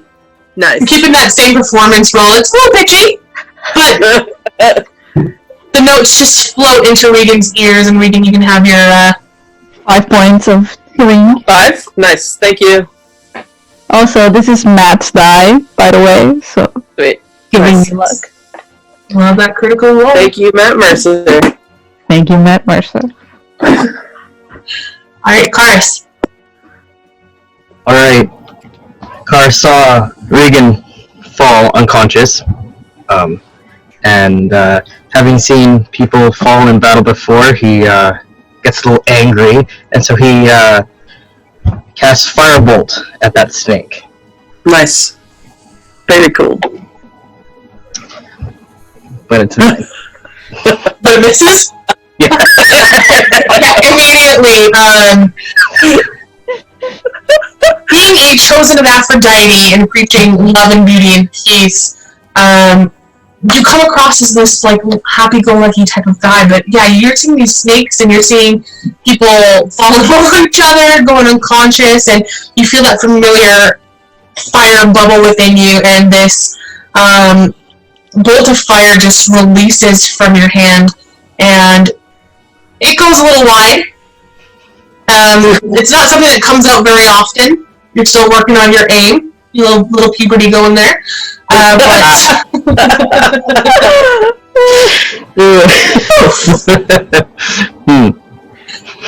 yeah, anything else from you? Yeah, and he's gonna make his way towards Regan's corner. Alright. Do you want to go the long way or the short way? Short way. Short way. If I can. Right. Yeah, no problem. So that one would take an attack opportunity as you... I'm going to have you, for flavor, jump on the table and jump over to get to Regan. But let's see how well you land it. Give me an... either a dexterity check, or if you're proficient, you can do your acrobatics check. Not provisioned at all. Alright, so you're just going to, like, leap over the table then. Give me a dex check. 7. It's more like a hop, using the table as something as you kind of get past Aedos and past that snake. As you're doing it, the snake does take an attack of opportunity that will land with a 22. Yeah. So as you're pushing through and hopping with that table, it kind of slows you down a little bit. You do take 6 points of piercing damage. Alright. But you make it over there. Alright, that's it. Alright. Regan, you wake up and you see that Karis is now with you. Okay. There's one in melee with me? Right at your feet, yep. Okay, I'll just, like, from the ground, cast Scorching Ray. So it'll be at disadvantage, but I'm going to use my Bardic Inspiration from before. With disadvantage and Bardic Inspiration, that's a 18 to hit. 18, absolutely. So you wake up and you see a Karis above you, and you take a look down at your feet, and you see this snake going in for an attack, and immediately you're like, woof, and you smoke it, definitely. Crappy rolls. 4 points of damage. Okay. Yep. It's barely hanging on. I'll send another ray at that one, but at disadvantage again. Oh. It's a 1. Yeah. So immediately it hits, and you go to send your second one, and that power from sending the first one kind of exhausted you, and your head kind of went backwards, and you lost sight of it, and it goes straight and smacks the wall behind it, scorching the wall a little bit. I'm gonna use my last one on it as well. Okay. That's a 16. 16, absolutely. Okay. That's better. Yeah, that's better. 8 points. 8 points. How do you want to do it? I'll just I'll put my hand out right toward my feet and just send a ray. Like I'm kind of like this. Okay, no problem. Bye. Okay, and I'll get up. Or up. Gallagher. Yeah, fuck it. He'll attack the snake that's there. Oh, dirty 20.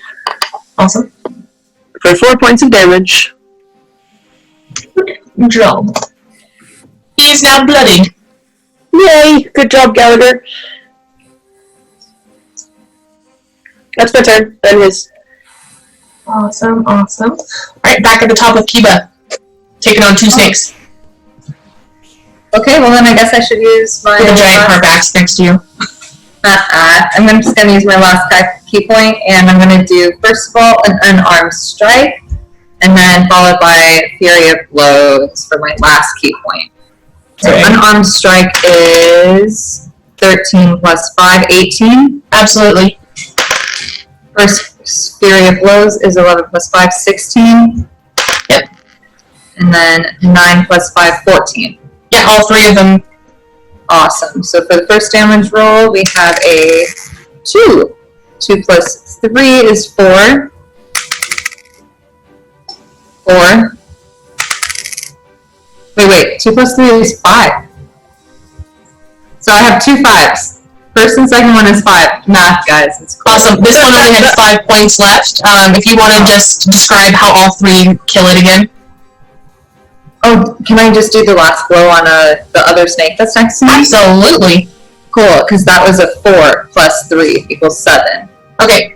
Yeah, so your first 2 hits hit the one that's right here, and then you turn and do your third hit. But describe it to us. So I'm going to do an underfoot swipe up for the first one, which like brings the snake a little bit into the air, and then I'm going to come down with my left arm and do a down elbow, which is going to be the thing that kills it. And then after that, I'm just going to do a kind of capoeira move where I put my hands on the ground since my elbow's already on the ground, and then I'm going to come up and kick it up into the air. Oh my god! Like for my last one, for that last snake, just like boom, and it's up in the air. Awesome. I love it. Monks are the best. Driana. They're super squishy, but they're pretty fun. Which snake is the least hurt right now? It's the one that Kiba has now just engaged with, I believe. Yeah. 7 damage taken. Okay, I am... You'll hear me sort of start to whisper. It might hiss a little bit, but I'll say, you attacked my friend. That was a mistake. I'm going to kill you, and then I'm going to use your lifeless body to strangle the rest of your friends. And cast Dissonant Whisper. And I need a Wisdom saving throw. Oh, are snakes wise? No. No, 14. Maybe wise enough. No, it passes.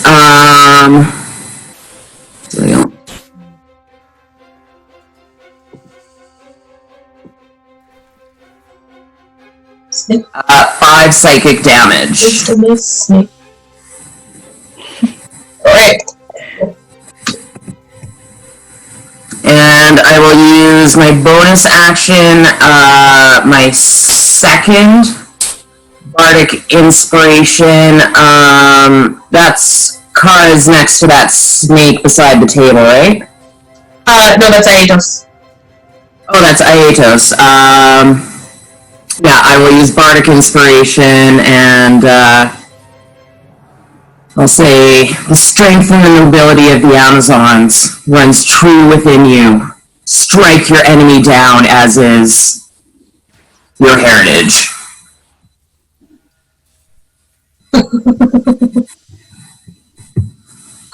Awesome.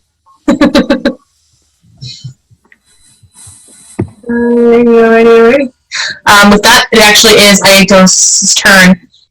You're not sure how Driana knows that you have a history with the Amazons, especially being a man, but that something about you and the way you're holding your bow probably tipped her off a little bit. She's a little, as you'll find, wisdomatic in her craziness. It's the feathers! It's the feathers! What's Aetos gonna do? So, I have to use the sword again. I really need to get rid of this freaking snake. So,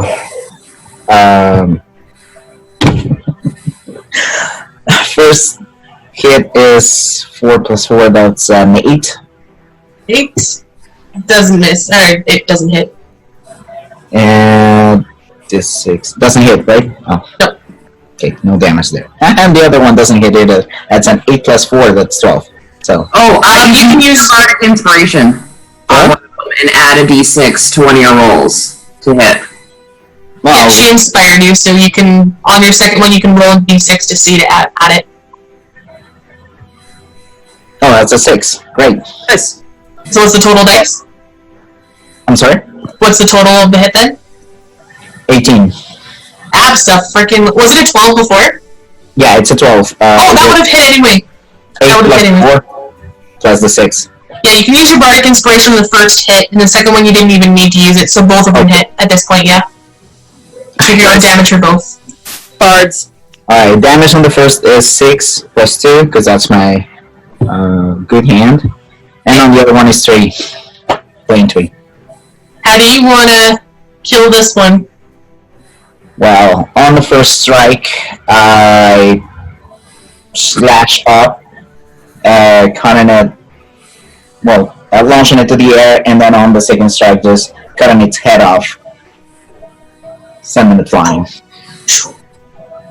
Pretty much. It's very, like, Master Chef-like. Fruit Ninja.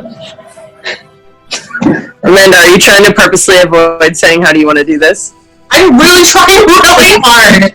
When you watch as much Critical Role as I do, you tend to pick up things. But I refuse. I am going to be the Amanda Donovan, not the Matthew Mercer wannabe. I mean, but don't we all want to be Matthew Mercer?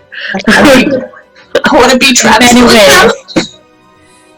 I just want to play and be excited and happy and pure all the time. Aww. He's my straight crush. Oh, Travis? Yeah, he's a cutie. I'll leave my life for him. Oh. Alright, with that it's the snake's turn. The one that's engaged with Kiba is going to go for a strike. He is feeling pretty good, so he's going to go for 2. The first one will hit with a 21 for 10 points of piercing damage. I believe that gets you unconscious. Unconscious. As you come down on it hard and just like, you're just smack the ground. You killed the last one and then you, with your momentum, came down on this snake. That snake just got mad and you didn't get away quick enough and it latches on to your throat down there and you go. It's okay, Elliot. I might live. Elliot, I might live. It's okay. I'm so sorry for upsetting your dog. It's so okay. That's just Gallagher in the background yelling that someone's down. That's what it is. Yep. That was Gallagher for sure. Thanks, Gallagher. She's actually a border collie. That was really funny. That's how they bark. Yeah, perfect. You can play Gallagher. That is awesome. Okay, am I still alive though? Did I make it through that second hit? Yeah, he didn't even hit. He missed his second strike because he's just hanging on to you. The one that was barely hanging on just behind Brianna is going to go again for 1 hit because it's pretty hurt. He doesn't have the momentum, but that is a 24. Yeah. Oh. For 7 piercing damage.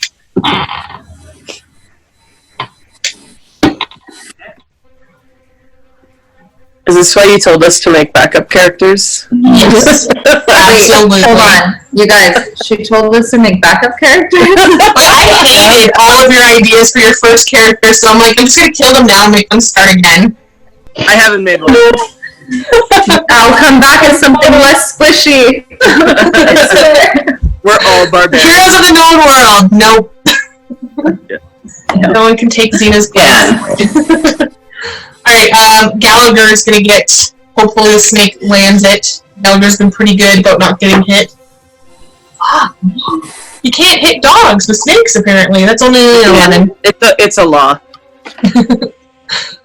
11 probably still doesn't hit, hey? No, just, he's a 12. 12, man. 12, alright. That's the end of them. Saphis, you're up. Alright, I'm gonna do 2 things. Oops, sorry, that was my mic. And first of all, wacky whack with my axe. The one next to Kiba, I guess. Okay. Let's see if I can hit. 15. I'm guessing I hit. Absolutely. And that's 9 hit points of the marsh. Awesome. It's still up? Yes, but very, very close to not being up at all. And I'm gonna do healing word. And I'm gonna shh, don't go to sleep. Shh, the snake is weak, but hey, it's Saf, and I'm bringing you back.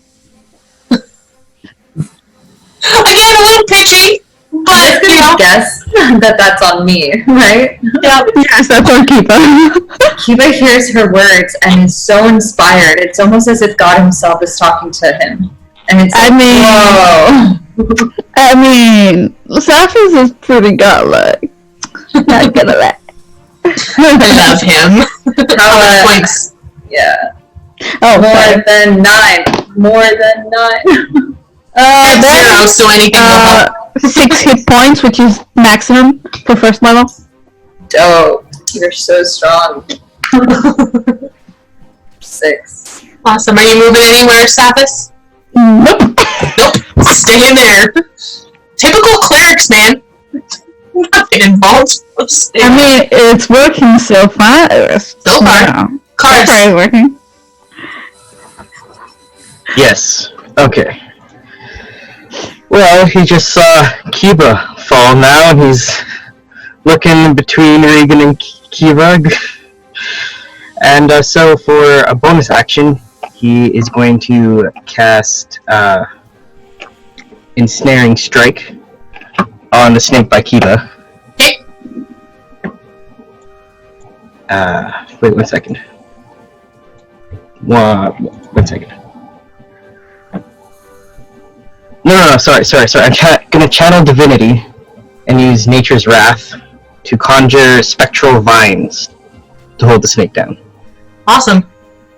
And the creature must succeed on a strength or dex saving throw.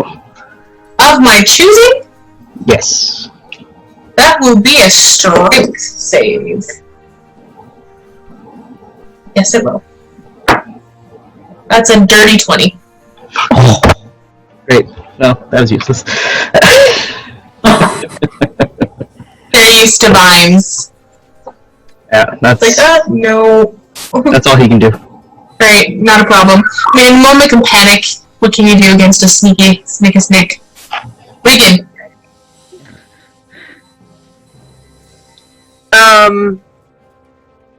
The fuck am I there? Is there just one in front of cars? Is there two? I can't see what the... In front of cars? It's one that's here, and Gallagher's right there. Oh, that's Gallagher. Okay, I couldn't see. It's the cat dog. Yeah, I'll cast Magic Missile. Okay. How bloodied does he look? Just bloodied. Alright, I'll do 2 at him. Ooh, nice. Woo! Both max, so 10 points. Barely hanging on. Okay, and then I'll do my next one at the one that's by Kiba. Because he's still down. Yeah. His eyes are open, but he's laying on the floor. Yeah. Sorry, that was 4? Yeah. That one's barely hanging on now, too. Okay, Gallagher's gonna go All of them for are. the one. Gallagher's gonna go for the one that's right in front of him. Okay. Shit, no, it doesn't hit. Okay. Alright, then we're back up with Kiba. You feel yourself go unconscious, and then you wake up. You feel a little bit of a musical energy within you. And with that musical energy, I am going to do... Let's see. There's so many choices. There's 2 different unarmed strikes. I'm going to do an unarmed strike. But with my foot. Okay. Ooh, nat 20, so it's 25. Right, so yeah, with your unarmed strike, you can double the dice roll. Double this guy. And then add your modifier. Awesome. So for the unarmed strike, it is 8 plus 3 equals 11. How do you want to do it? Sorry, I I just barely get up enough strength, and then I see, and so I lunge with both of my hands out, and then as soon as right before I get to the snake, I end up doing a front handspring, and then I just stomp on them down with my feet. So after the front handspring, I just boom, and I smash it with my 2 feet.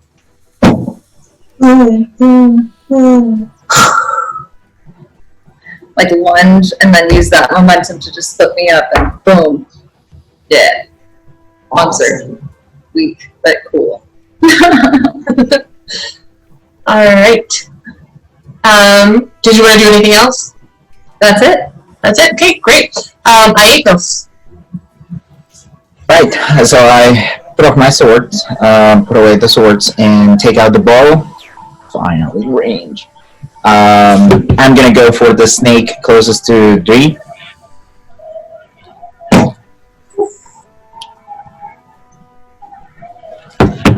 Let's see. Okay, that's not a lot. That's 10 plus 6, that's 16. That hits. Okay. Not for much though. 2 plus 2, that's 4. 4 for hit. That's all you needed. If you want to describe how the arrow hits. Well, after putting away the swords, I skillfully take out the bow, prepare aim, just enough to point to the target, let the arrow loose, hitting it square in the eye. Yeah, you absolutely just and it. The momentum of the arrow in its eyeball kind of pins it to the wall of limestone. Yeah. That leaves the enemy to try to go after Gallagher for 2 more. Nope, he doesn't have that much energy. 1 more strike. That might do it this time. 13. Yeah, it'll hit him. That's 5 points of piercing damage. He has 6. Oh! Dirty, DM, dirty. Alright. And that's all it can do, so Sathis, you're up.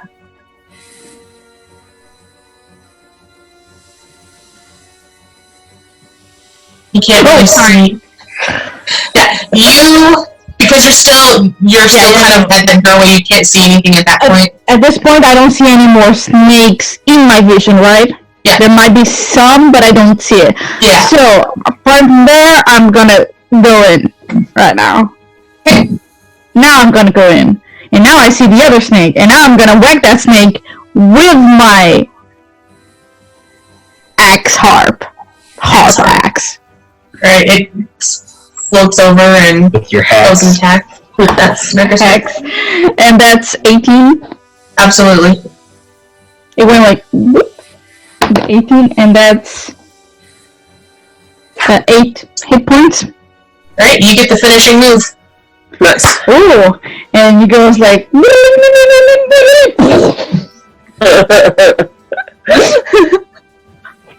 Awesome. Is that all? I was all. That's it.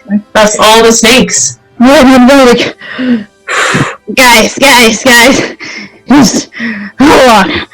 Sit for 10 minutes, and I'm gonna do prayer of healing. We have to do it in the kitchen. Prayer of healing is up to 6 creatures of your choice, so I'm gonna do every one of them and Gallagher, because I don't need it. Thank you. Thank you. So it's 2d8. 2 8, so 10. What's my spellcasting modifier? So that's 14 healing points. Awesome. Nice. Thank you. I'm almost at full health. Thank you. Thank you. Awesome. After Go ahead. Oh, sorry. After she does that, I go by the dead bodies of the last two snakes and I say, I'm so sorry. I'm so sorry. You're sounding very Canadian. You sure you're not one of us? My girlfriend is. Literally, she was doing that same dance, Gianna. She was just dancing. It's a Canadian thing, obviously. It's a Canadian dance. Okay. Alright, sorry. It's awesome. Awesome. So at that point, with the sound kind of dying down, you guys catching your breath a little bit, Quintus comes into the room and takes a look around and sees the snakes are no longer moving. He looks to you guys and he says, "Oh my goodness, thank you so much for coming when you did, and it's just so great that you all happen to be wonderful snake exterminators. Very lucky indeed. Oh goodness, one of you look hurt. Why don't you guys take your seats in the dining room and I'll bring you something special, something that will help with some of the swelling." I mean, you're lucky that we were here. Very. And they were lucky that I was here. Well, That is all true. Thank you. of course. Thank you, Sophos. Alright, do you guys Yeah, as we're walking, I'll thank Karaz for helping to protect me while I was on the ground, and I'll thank Saphis as well for healing me. Say, I heard this singing, Saphis. I'm assuming that it was you, because I mean, Dree sings, but she doesn't sound quite like you do. Thank you. I am wonderful, I know. Yeah, thank you. And thank you, Karaz, for standing over me while I was unconscious. Yeah, the singing had a very, very, very fast vibrato, almost vocal. So I probably could associate it to the thing with the horns. Thank you. Quintus stays in the kitchen, and you hear a little bit of movement around as you guys compose yourselves, all sitting at one table. Yeah, what's up, Dree? How long has it been since the last snake died? Like 2 minutes?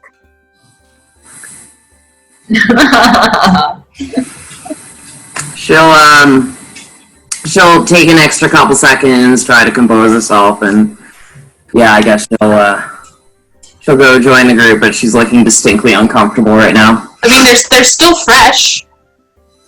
I thought we said a minute. I'll give it 5.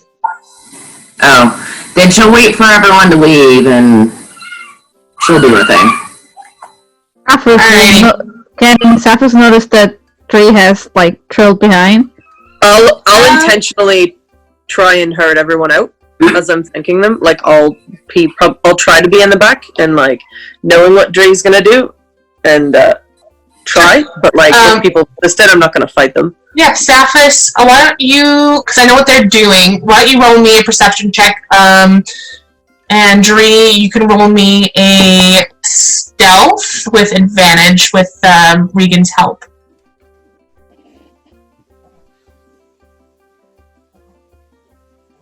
I rolled the same thing, so it's 13. 20. 20. Yeah, even with Regan and Gallagher kind of ushering people out, I'm very small. What tiny Saphis sees. You'll basically see me, like, almost like Predator, like, going up to the bodies, and I'll use my pointy fingernails, and I'll actually, like, slit their throats and almost, like, wring out the blood into my mouth. And I'll do that with all of them that have been dead less than 5 minutes. Yeah, absolutely. You get what you need. Okay. Yeah. Saphos is not disturbed by it, by the way. He's just, like, very curious and, like, Just, that's a normal thing. Interesting information that I might use in the future. Athos is like, that's hot. I can manipulate that. How can I manipulate that? Exactly. At this point, I'm assuming you probably all make your way to the dining room. Yeah. Cool. Quintus comes out with a tray of little squares that seem to be made of oats, and they have a little bit of like a topping that seems to be blue. And he says, "This is a special recipe that I've picked up and perfected. They're bubbleberry oat cakes, and they will help with the swelling and any of the pain for a little while at least." And he'll put them on the table in front of you for anyone that chooses to eat it. That is greatly appreciated. Thank you. Yeah, I'll definitely eat it. And when he says temporary, he does mean temporary, so you guys can each get 10 temporary hit points. Lasts for a little bit, so you feel a bit better as you munch on this nice, tasty treat. And he actually pulls up a stool from the bar next to your table. The stool is a little bit higher than the chairs, and he's a little bit shorter. He's about 5'5", so the stool his torso is smaller than his legs are. So he doesn't peer over you too much, but just a little bit. And he pulls a handkerchief out of his pocket and kind of wipes the sweat off of his brow, and he says, "It was a good thing you were here when this happened. Thank you very much. This could have been a disaster considering what's going on in the city right now. Oh, I just hope my 2 kitchen staff come back." If you give me the resources, I can convince them to come back. Maybe. You know I can do it for this. There's been an increase of snakes' presence in the town. Snakes. As you can tell, they infiltrated my kitchen. Most of the people here in Delphi, they believe it's a bad omen. Nothing that I subscribe to myself. As a traveler of the world, I've heard many different lores, many different beliefs, many different gods. You wouldn't believe how many there are, not just in Greece alone, but all over the known world. But it might be... No, hold on. I do have like this, and I show like an amulet of a snake. That's interesting. Yeah. Oh, yeah. Perhaps you're the one bringing the omen of the snakes to the town. That would be funny. But no, this is one from one of my travels. Where did you get that one from? I don't remember. The person that I got it from, I didn't see the face, so I don't know.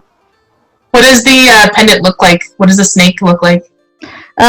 It looks like a really wrapped up, like, snake like this. Okay. Awesome. And with that, you hear the door to the tavern open up, and a man dressed very similarly to the guards at the Temple of Apollo pops his head in and says, "Everything okay here, Quintus? I saw some of your staff just running down the street. Do you need any assistance?" Quintus says, "Oh, Pieties. Hello, thank you. No, we've handled it. My new friends here that happen to be staying helped me clear it out. If you see my 2 ladies, you can welcome back to work. That would be great. We have a lot of people staying here tonight and over the next week, so could use all the help I could get." And Pieties, you see, he kind of fully emerges into the tavern and takes a look around, taking in each and every one of you. Yes, Dree. The second this sort of unknown person would have walked in, I would have taken the hood of Regan's cloak and thrown it back over her head. And yeah, Yeah, Karis would immediately perk up at the name. Perfect. And Just Saphus will just go to the ear. See, my friend, I found your missing person. Something tells me it wasn't you. You don't know that. I can guess.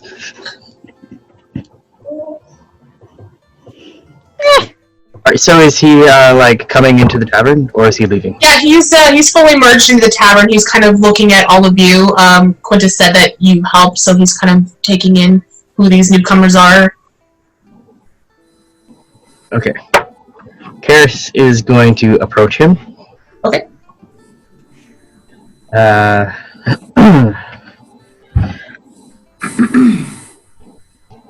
So, apparently there's snakes attacking in the city. Have you heard of any other type of attacks, maybe towards any specific temples around?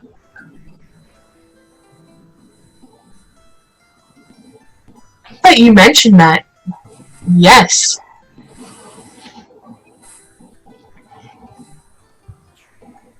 Strange enough, about 2 days ago, I got word from a friend in Attica that a temple of Aphrodite had been attacked.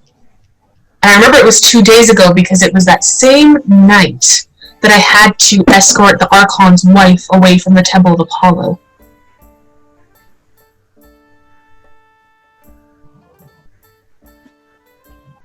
And where was the temple? The temple was in Attica. Attica. Okay. Which was even stranger, because there was a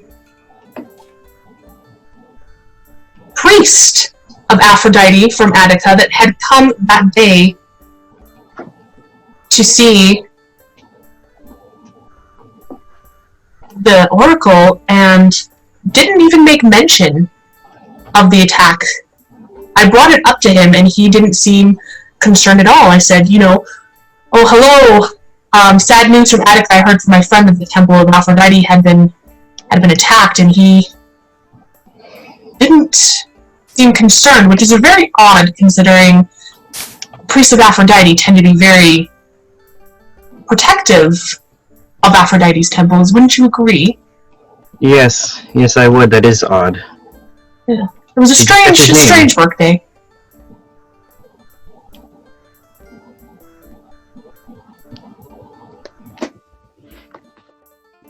Sorry, did I miss something, Cars? Yeah, sorry. Did you catch his name? I didn't know. Okay. Is there anything else that might have caught your eye? Anything at all?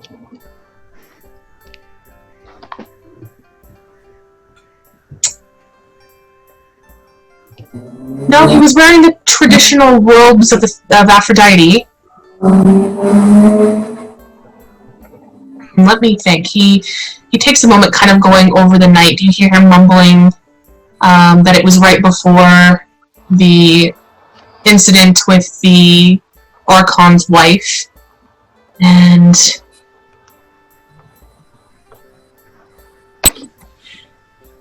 he says, oh, you know what?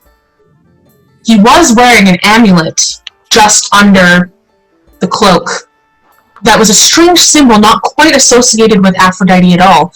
It was a symbol of a snake wrapped in a circle with its tail in its mouth. Snake. An Ouroboros? Exactly, an Ouroboros. Not something you'd associate with Aphrodite. Not at all, no. Have you seen that symbol before? Not in person. I have heard of an Ouroboros, but just the word and what it looks like. In any of my readings, have I come across anything like that? Roll me a... give me a history check. Right. Just give me 1 second here. I'm trying to see if what my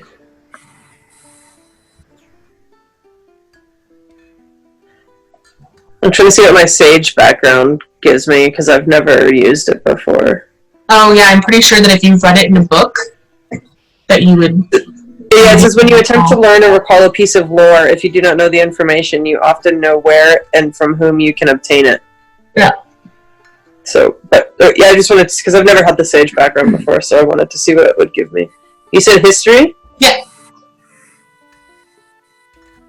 Where the heck is my history? Oh, there it is. 18. 18, yeah, absolutely. So you know that the symbol originated in the East, and I see a snap, it's just 1 second. You know that it's actually used in the magical circles of Greece, and it is kind of a symbol of life, death, and rebirth. So it's definitely associated with alchemy. That makes sense. Saphis, what's up? Would I've ever seen the symbol? You can roll me a history check too. Like from my natural 20. You have one. Oh, and I'm like, Nice. That's awesome. I love that. Yes. Adriana, yeah. In any of the sort of the tales, the bardic stories, have I heard of any stories, excuse me, relating Aphrodite to snakes in general, or even specifically this symbol, the meaning behind it?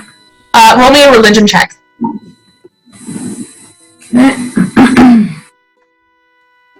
18. 18. Nothing really pops out that's related to Aphrodite. However, you do know the story. You love stories. You love theater. That's kind of your thing. You might have been in a play once that retold the tale of Python and Apollo, their battle, but it was more of a tragic story rather than a heroic one in terms of Apollo being the enemy. It wasn't well received by the audience just because it was saying, like, Apollo killed his innocent servant. It was definitely a flop of a show, but you do know that snakes in general are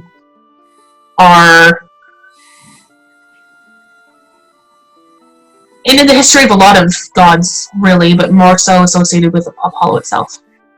Karis. Yes, would I have any inkling as to who the priest might be? Like his name, any history about him, anything? Not, because I know your backstory pretty well.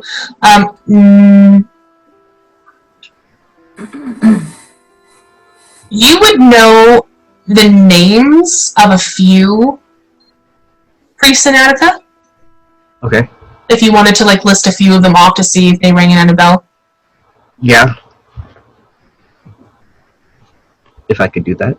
Yeah, sure. You start kind of naming off names, and Pieties just shakes and he says, I never got his name, I'm sorry. What about more of a description, like his features? Sure. He starts describing that he had the traditional robes of Aphrodite with this pendant.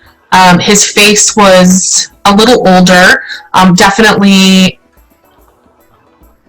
still a strong-looking man, but his face was very wrinkled, maybe a lot of time in the sun. A scar just over his head here, and then another one that comes down this side of his face there. And it's not a description of anyone you've met before in the Order. Okay, do I get a sense that he might not be a priest of Aphrodite? Or is that a reach? That's up to you. Okay, could I try? See? Yeah, roll me an intelligence check. Okay, intelligence. My dude's dumb.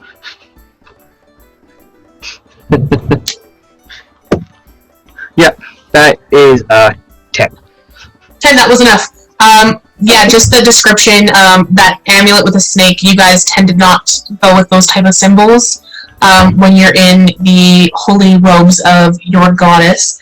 And that general description, well, it's not unheard of that chosen of Aphrodite, the ones that are more paladin-like towards her, that fight for her, they can get a little scary and scrapped up. However, priests themselves are generally non-combative. They're very passive. It could be something in the past life before joining the priesthood of Aphrodite. However, it's not a description of anyone in Attica that you have met before. Okay. Did I just say, "Hey guys, I think I found it," and I show the symbol and the medallion that I have. Yeah, Pitates nods and says, yes, this one looked a little older, though. Do I remember where I got it? I don't know, where'd you get it?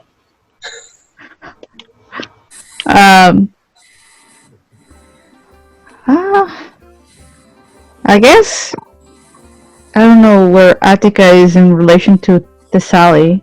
It's kind of southwest-ish, or west-ish. I would have probably got it like in the betweens of both regions. Okay. Probably. Yeah, I got it. Near Attica. Ah. Oh, thank you for the information. I greatly appreciate it. Of course. Not you. Hi. You don't actually have the symbol. Can I get you an ale?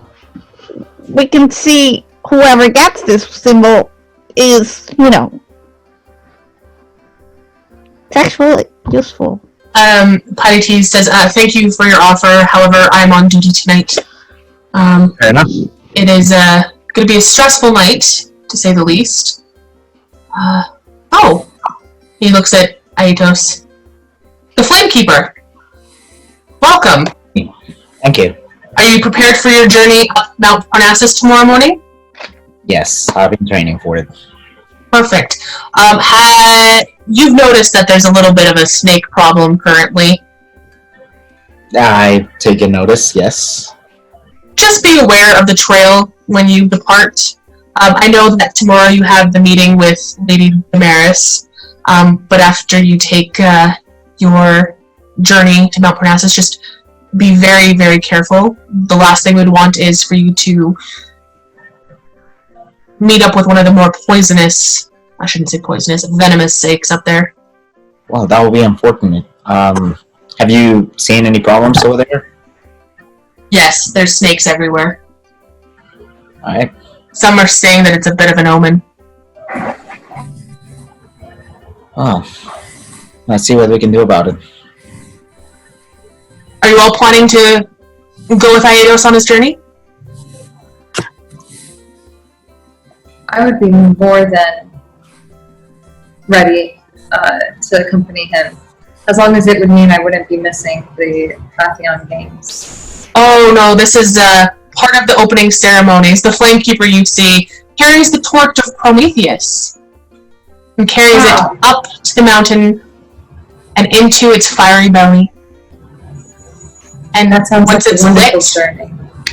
the Flamekeeper brings it back down and lights the pyre that signifies the opening of the Pythian Games, and then the Pythian Games has some celebrations for the rest of tomorrow evening, and then they start the day after.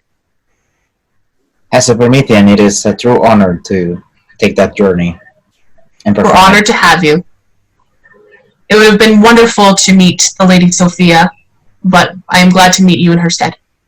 She's sorry she couldn't come. Send me on her stead. Well, Are you you... supposed to... Sorry. Go ahead. Are you supposed to do it by yourself? The journey? That was unclear to me. I wasn't aware that I could take some company.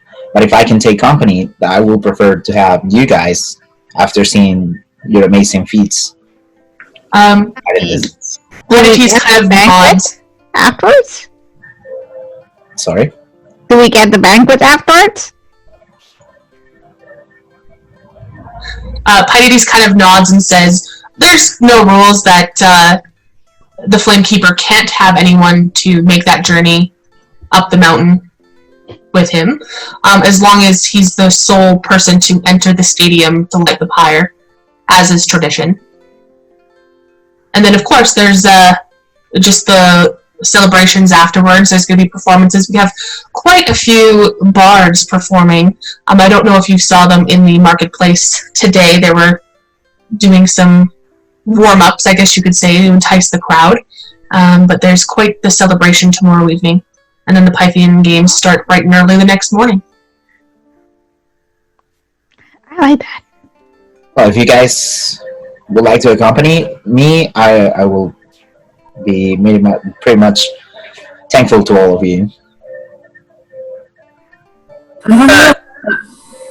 Sorry. What do you think? Like, I mean, if it's dangerous, I'd hate to think that he got hurt, but what do you want to do? Well, I mean, we wouldn't be in the city, which is kind of nice. And we did seem like a very capable team, aside from the fact that I fell unconscious. But I'm sure it's fine. Yeah, we can go if you want. That's what you want. I'm happy. Just with whatever. Alright. Yeah, Ionis, if you all have this, we'll go with you. I wouldn't mind checking out the games after, so this would be like a full encompassing experience of the whole games, so. Would this thing be in the morning or the afternoon? The plan would be, as always, for the Flamekeeper. Sorry, Kiba, go ahead. Oh, I had it too up, and then I was just waiting for it. You're good. The Flamekeeper meets with the Archon's wife, the Lady Damaris, at the Archon estate just up on the hill to take the blessing, and then they leave, and the goal is for the Flamekeeper to return with the flame that evening. Okay, so it's an afternoon thing, not morning. Because I gotta go to the Oracle in the morning. Well, the meeting's in the morning, and the trek up Mount Parnassus is quite a long trip. You would need to leave in the morning. Oh. Well, You can do that. actually. I gotta go to the Oracle. Stop this. You need to. What brought us here together? Who knows? It may have just been we all ended up randomly in this tavern, but I believe that we were all meant to meet each other for a very great reason beyond what any of us can fathom at the current moment right now. And besides, life is about the journey, not always the destination. I'm sure you'll see the Oracle, and I'm sure your prophecy will even be more voluptuous than what it would have been if you haven't taken this journey that we should all endure tomorrow together as a unified team. Adriana. Saphis, I would once more caution you against going to the Oracle. How much do you know of prophecy? I know they can give me some answers, and that's all I want. Answers. That is what you think. Most people don't know this, but there are two types of prophecy. Prophecy that tells of one's destiny, and prophecy that tells of one's fate. If it is destiny that you hear about, someone with great character and strength of will can overcome and change what is to be. But if it is fate, that, my friend, is a burden you might not like to be saddled with, because the wheel of fate, it crushes us all. It will break our hearts, our minds, our souls. It will make us malleable so that the fates may weave us within their tapestry at their will. There is no changing it. There is no stopping it. There is only grief and pain to come from it. Well, I can tell you that if I don't get my answers, somebody's gonna be real mad, and I don't want that, because those are powers that I don't want to mess with. Cars. I always thought prophecy gave more questions than answers. I was going to say that. Actually, I've consulted with the Oracle before. The answers they provide often come with this mysticism of more questions, and you end up so convoluted that I'm not sure if it's even worth it. I mean, sure, if your question is vague, then your answer is gonna be vague. But if your question is very direct, then they gotta give you a direct answer. Well, my question was pretty direct, trust me. But the answers were still elusive, to say the least. At this point, the doors of the tavern open and more people are starting to come in for dinner and evening socialization. Quintus's eyes kind of pop open and a look of panic kind of goes over his face, but then amongst those that are coming in, he sees his two cooks, and you can see that sense of calm kind of flood him, and he says, well, I gotta get back to work. Thank you, Pieties, for checking on me. Thank you, kind group of adventurers. I'm sure you'll have a name eventually. Dinner's on the house tonight. I know some of you have your meals already cold. We'll get that cleaned up, not a problem. And we'll bring out some nice stew for you. We have lots of that. And drinks tonight are on me. One night only. Bring up the good port. Absolutely. Yes, not a problem, my friend. And he kind of rushes off and starts getting things done as people start piling in for the evening. Akiba goes up to the two women that had fled the kitchen earlier, and I ask them if they were okay and if they need any assistance or reassurance that they will be safe continuing the rest of their shift. Oh, those snakes are an omen. It means bad things are to come. Perhaps it's the rebirth of Python himself, especially on the Pythian games. So close. It can only mean horrible, terrible, terrible things. But terrible things will come to our family if we don't keep working, especially with all the coin that's bound to come in at this point. Quintus has agreed to allow us to keep all the tips that come in, which is quite generous of him. We better get back to work, but stay close in case more come. Thank you. And they kind of are messing with their little aprons a little bit as they head back into the kitchen, and soon bowls of stew and a couple bottles of wine are brought directly to your table. He eats all the non-meat food that is brought to him. So your table. It's definitely stew based. It has a lot of vegetables and there is beef in it. However, seeing you not enjoying it, Quintus gives you a little bit of a wink and brings out the chickpea dish that he also has made on special. It is, he tells you, just pure things from the earth in this one. I even left I'll have a second bowl of that too, please. Sure, he trades your stew in for that. As it's all of people's leftovers. Ours leaves no leftovers.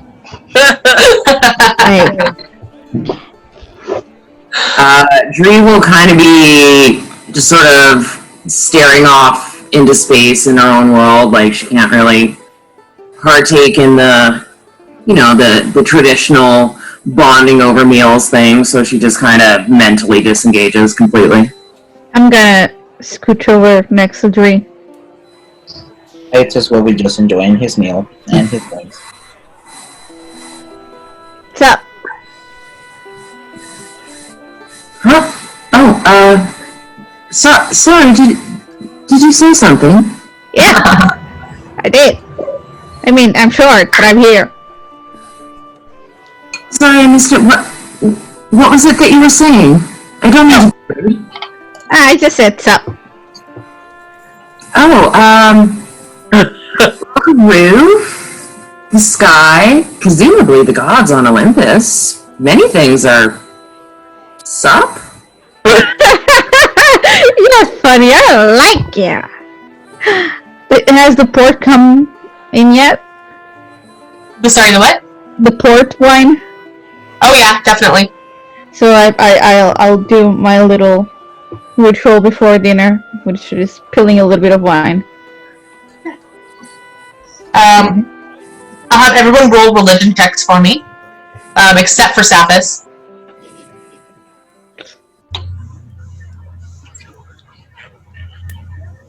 Jesus, I'm so stupid. 6. 17. There you go. 12. Right. Not many of you, but if you rolled a 15 or higher, you would know that the spilling of wine, a couple of the minor gods also have this as a ritual sacrifice, but mainly it signifies a sacrifice to Dionysus. And so, yeah. I don't know. So, I'm clueless. Are you a worshipper of Dionysus?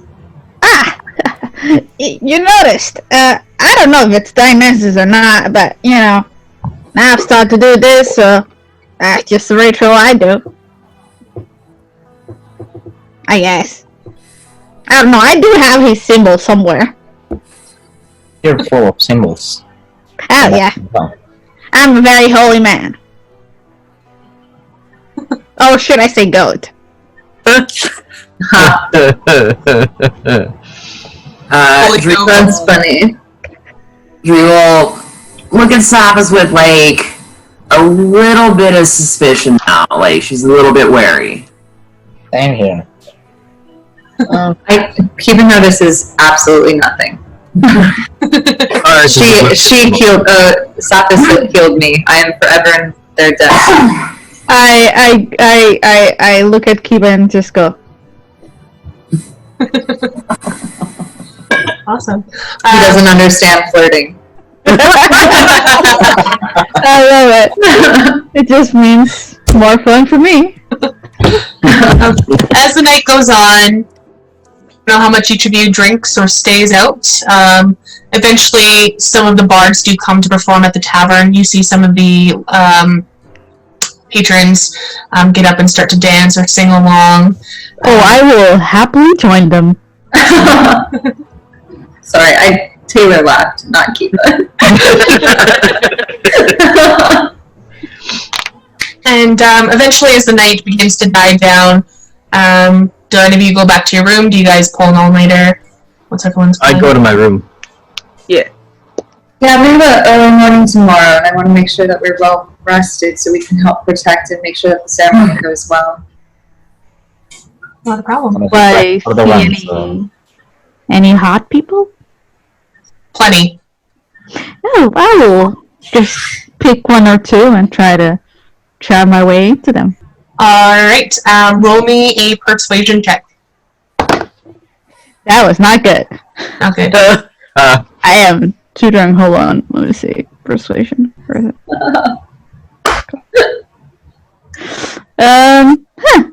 It's actual 12. 12. I mean, it's not bad. The others have already gone to bed at this point, and you do have quite a bit of alcohol in your system.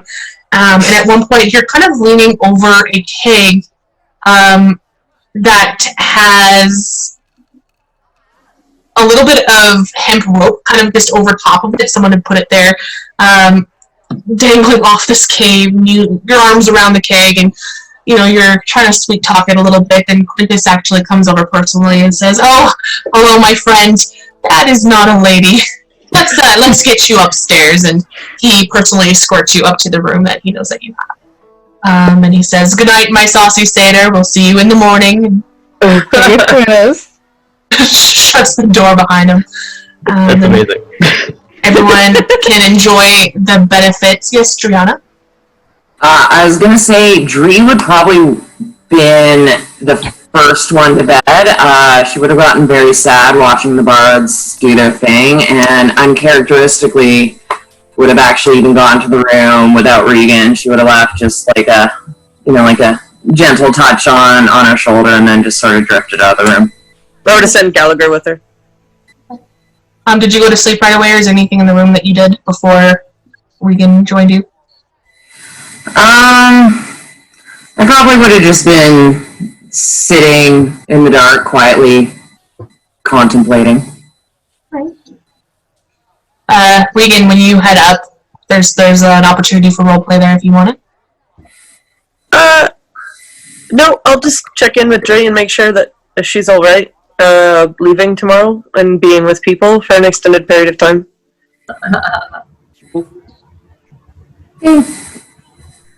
I think I can manage. They don't seem to hate me, so. Nobody hates you, Dre. They're just scared of what you are.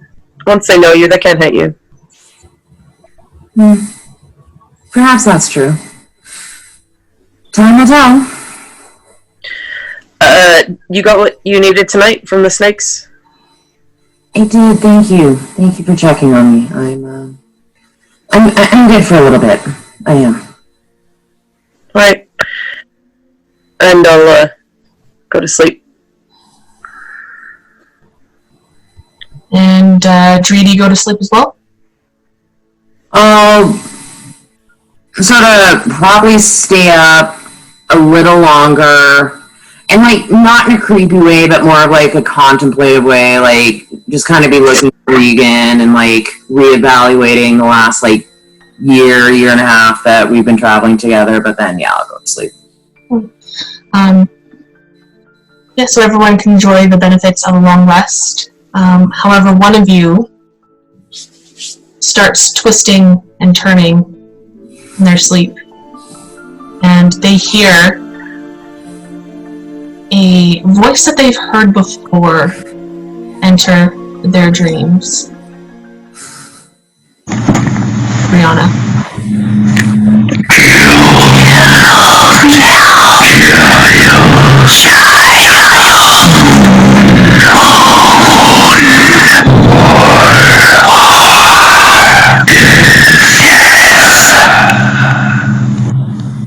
And that is where we will end tonight's session. That was creepy as fuck, Amanda. God. More than a bit. That was awesome. Good job, guys.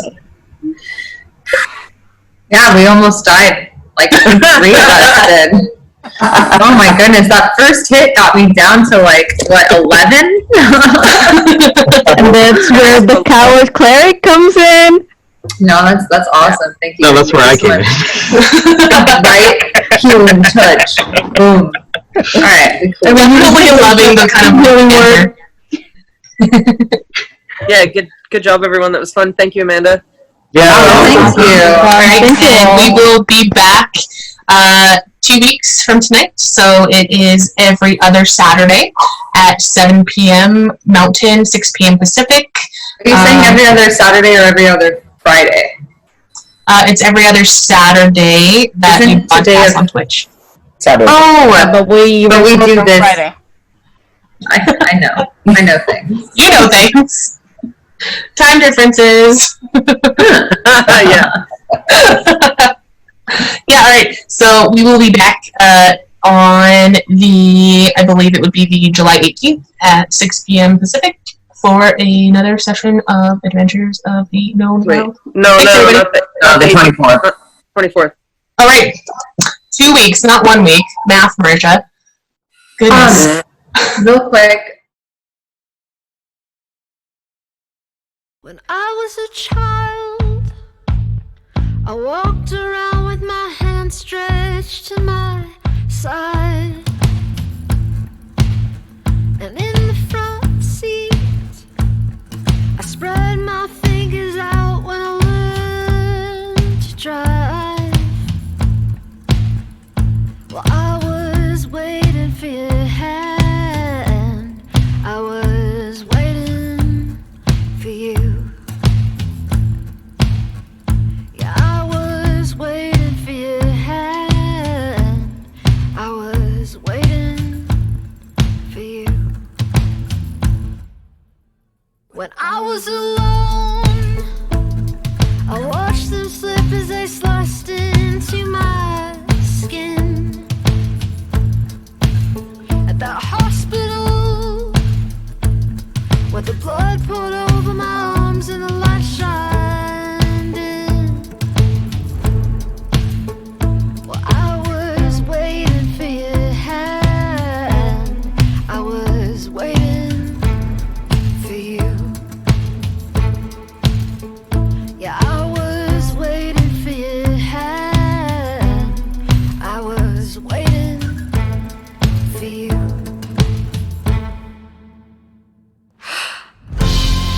I was overjoyed at the hope that you'd walk in at a red light. All the days that I did not know if I'd make it through the night. How lucky am I to be alive, to love you. How lucky am I to be alive, to love you. Let me go back and tell me I'll survive, and say someday you will find me. Let me go